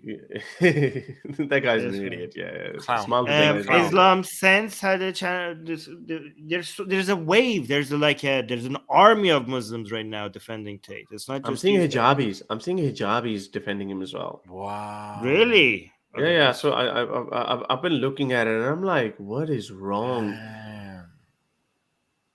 But I think Andrew Tate knew that this is coming, so he thought that, okay, what is the most gullible and stupidest group of people that I can go to have my to have this armless army, this countless army of mindless zombies cheering for me. Hey, what I said to you, free Brother Tate, free Tom I said to you ages ago that this was a strategic move. Yeah, no, I said that too. I've been saying it from day one. We've been saying it. Yeah. It's so easy. It was a strategic move, and he did it for a reason. And I think he probably would have seen that, they're closing in on him. He might have seen that. He might have seen that coming. I also told you guys that this guy is terribly paranoid. Yeah, his back has to be facing the wall. He's always paranoid that someone is going to get him. A normal person doesn't feel like that. I mean, we are marked people as well. Like, for example, I talk about Islam or whatnot, but even I'm not paranoid. I go through Ilford. I go through East London without a mask. I'm walking and some people recognize me and say, hey, you Brother Harris? Yeah. And I'm conscious at that point that has he recognized me? Is he going to freaking king hit me or something? But no, but I'm not paranoid. But this guy's always paranoid. I get it when you reach to a certain level of fame and notoriety. Then there would be some people out there to get you, but not on this scale. This guy is absolutely paranoid. He's a paranoid freak. There are other people like Elon Musk as well. Yeah, if you have security, you'd be fine. Well, Elon Musk is way bigger. But I'm sorry, like Mr. Beast, for example. So there's so many people. But this guy's paranoid because he knew that the noose was tightening around his neck. Oh, Diaz asks, what if he was grooming Muslim girls? Well, then it would be very different. That would have been very different. Yeah, hijabi girls. Imagine that. 16-year-old hijabi girl. But then he would say, Haqiqatjou, their takes are just so pathetic, callous, and well, they're not very intelligent. Yeah, they're not very intelligent. My prediction is that something is going to happen that shows that there's going to be really embarrassing. That a lot of Muslims are going to be hard to defend, like about Andrew Tate. Like he's going to say something or do something, or something is going to be proven. Okay, and I think a lot of these Muslim channels are going to come out and say, "Listen, we said from the beginning that." And it's going to start from, we said from the beginning, but that we are just cheering for the man to be a good Muslim. We never said that's going to be guaranteed. Of course, anybody converting to Islam, we have to support them and see what happens. We reserve judgment. Of course, now that this new information came out, of course we condemn it. Of course, like blah blah blah. But we were very clear at the beginning. These other people that said this, they didn't have any evidence. But unlike those, we Muslims, we come up with evidence. We wait for the facts, and that's what you have to do. You have to wait for the facts. I'm just giving you the entire narrative, and let's see if that happens. They're going to say that, but that shows you how gullible and stupid they are, how easily they can be fooled. We also had access to the same information. We didn't fall for it. We said it straight away how it is, and this is exactly how it's going to turn out. Exactly how it's going to turn out. There's more information going to come out. We're going to see transcripts, more news stories, and they're going to keep saying. And I'm already seeing TATERS are breaking. I'm starting to see some cracks. They're like, first initially they go, no. There's no evidence. But as diverse as this evidence gets, worse they become in the defense of Andrew Tate. So now they're going like, for example, they're attacking Syrian girl instead of attacking her arguments, whatever threats she's making. They're going after, oh, you've got something against him. Like they're attacking her person. So and I can't wait for the time when like when there's a Vice documentary or BBC documentary or DW documentary when they dive deep into the into the fine details of his operations, why he went to Dubai, why he fled England, his statement when he made that statement that, hey, I moved to Romania because like if any woman accuses you of rape, then they don't take it seriously. What was the motive behind that when he said that? What was Tristan Tate saying that when he was bragging about, oh yeah I've had these girlfriends and I take away the virginity? What was happening at that point? Who was the girl who had 20,000 followers? All of these things, when they're going to piece these little pieces together, I think then we're going to get a clearer picture, and then it's going to be so freaking embarrassing to defend him. But again, like idiots like Haqiqatjou, they would move on to something else. Interesting. Okay, guys, we should call it here, unless you guys want to add anything, because we already went for 3 hours. I'm so happy Vidu showed up. Okay, it gets a lot better when you are here. It does. Well, I'm here for the drama. I'm here to tease out the differences. Tease it out. All right. What about?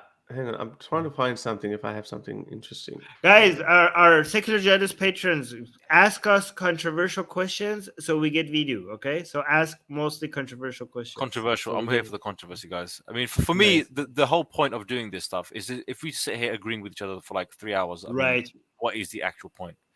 So, exactly. I'm always trying to argue the opposite side of the argument, because that's where you're going to learn. Otherwise, you're not going to learn if you keep saying, I agree with Harris, I agree with Armin, I agree with Video. What's the bloody point? And that's what I think we can do. But by the way, Muslims can't do.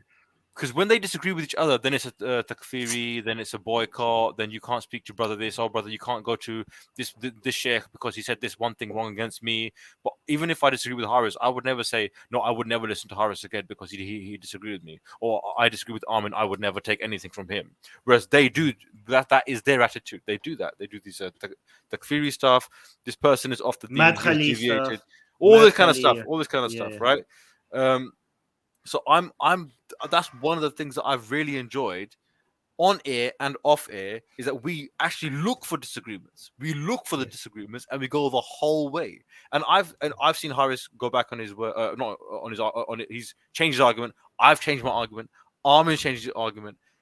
But I'm not going to disagree and then be like, no, I can't change my mind if someone gives me opposite advice. I think I've done it maybe 2-3 times in this podcast. But with Andrew Tate, I think we're making progress. But I think with Andrew Tate, we're making progress now. Now you are definitely a lot more. Yeah, he's manipulative. He's possibly a criminal. I mean, you do think those things now, but I don't think initially. Maybe because we hadn't been speaking, so maybe like we all fall into it. And I wanted to be challenged as well. I want to be challenged as well, because Armin and I, we agree more than disagree, but sometimes when we do disagree, it's interesting. But with you, I think you have been drifting a lot to the conservative echo chamber, in my opinion. But I think now you're being challenged, and I think which is a good thing. For example, we locked horns over climate change. No, not Greta. Climate change the first time when you made that argument about Barack Obama. But then I said, well, do you believe that Earth is warming up or not? Then you said, yeah, you do agree. Yeah, I've never not believed that. But then the point becomes moot that why Barack Obama is buying beachfront property.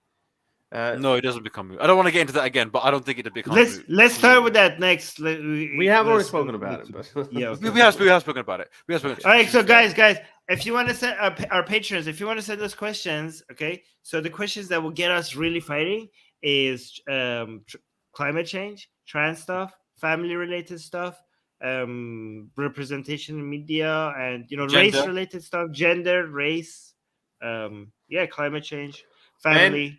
And Dating. tell us, and guys, please tell us in your comments, which one do you like better? Do you like this format better? Oh.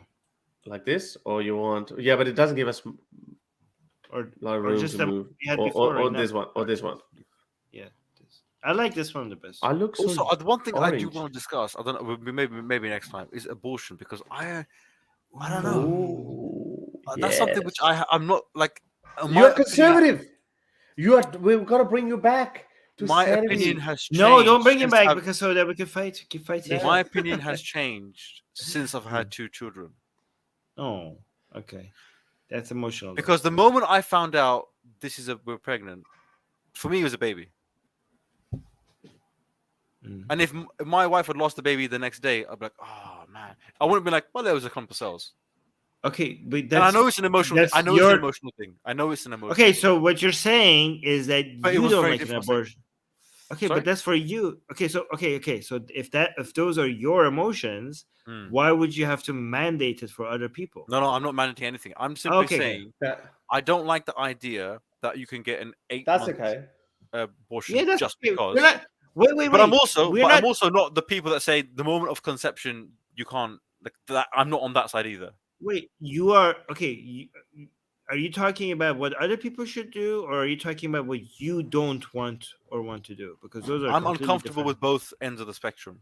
Being either you can't get an abortion early, or I can get an abortion anytime I want, regardless. That's fine. Of It's, what. it's completely fine That's to be perfectly uncomfortable fine. about it. But We've got no problem with that. But are we saying are you saying I'm uncomfortable about it, so I'm not going to do it? Are you saying I'm uncomfortable about it, so other people shouldn't do it? No, I'm not saying that. I'm not saying that. That's fine then. Oh, then that's fine. Then you could be That's fine. yeah. Of I course don't you have a could problem. be. Yeah, If you're but- then that's No one fine. can But tell you. I am very radically pro-choice, and I would say like if you are uncomfortable about it as a couple, then don't. Yeah, of course you could be as anti-abortion as you want in your personal life. Just don't tell other people what to do. But do you think you should be able to get an abortion like 2 weeks out from 9 months? Yes, I do. See that for me, I can't imagine, because that's a viable. No, I'm baby. not okay with that. That's either. viable. I I know. That's am a viable human being. I'm a bit radical about this, but we could argue about this about. Okay. I am. Okay. Yeah, For me, yeah, that's yeah. a viable human being. Literally. I would. Okay, let me tell you, Some- you're not some gonna babies like are this. You're not born in gonna like 7 this. months. You're not gonna like Exactly. this. A lot of people hate this. Okay, I'm okay with it 2 hours before birth, That's horrible. but we could talk about it later. Shit. Pretty bad. I mean, I have a feeling you're gonna lose that argument. I know because this is more an emotional thing rather than a. No, that's not. logical That's not even Mine's emotional. logical. That's Mine's logical. That's Mine's actually logical. okay. Heartbeat. There has to be a line. Some line has to be done. I think. Yeah. Yeah, we do. we could. Yeah, well, we do, we- yeah, okay. let's All right. let's bring this up. You scared me. You actually scared me. Liz. Okay. Holy, Because holy humanism because believes with my Armin. Oh my God. second son was. Oh, wait, born no. It went like No, not switch. not cool, Armin. Wait. So I am more pro-choice than Nuria. More Yeah. pro-choice than Nuria. Okay, Yeah, I think no one would be as pro-choice as you. This is killing a baby. 2 hours before, that's like may as well. It's Oh, not sorry, it just came out it's not early. a- So then you it's say not a put it down. baby, it's- That's a baby. Yeah, it's a baby. Bro, my second son was born Oh, 2 thank weeks you for the subscription. before she should have been. Yeah, but then don't have an abortion if you don't want to. No, but what I'm saying is that you can. Of course, he like lives and survives. So I'm saying you can be a viable human being even if you're like born early or like before you do. I have responses to all of these, but if I open that can of worm, that's going to be another 2-hour discussion. But Yeah, let's. true, I have responses. To Okay, every well next single one. time we can start with this one if you want. Then Let's Okay, do well. that. And we'll Fantastic. obviously bring you up-to-date information on Andrew Tate as well, because more and more evidence keeps coming up. Evidence is piling up. So yeah, we'll bring that as well. I will also give you. I don't think you guys will bring up the argument, but I will also give you the best argument against myself. Okay. Yeah, I think I have. That's, Yeah. Okay. How gracious of you. All right, guys. Make sure you like and subscribe. Leave a comment, and also, if you are not struggling financially, only if you're not struggling financially, please consider supporting Harris Sultan's channel and the Secular Jihadists channel. There are links to Patreon's YouTube membership and PayPal under all of these videos. But again, If you're struggling financially, it is irresponsible of you to even contribute 1 cent. So consider instead liking and subscribing and commenting, because those really help grow the channel. So please do that. All right, guys. Bye. Mwah. Bye.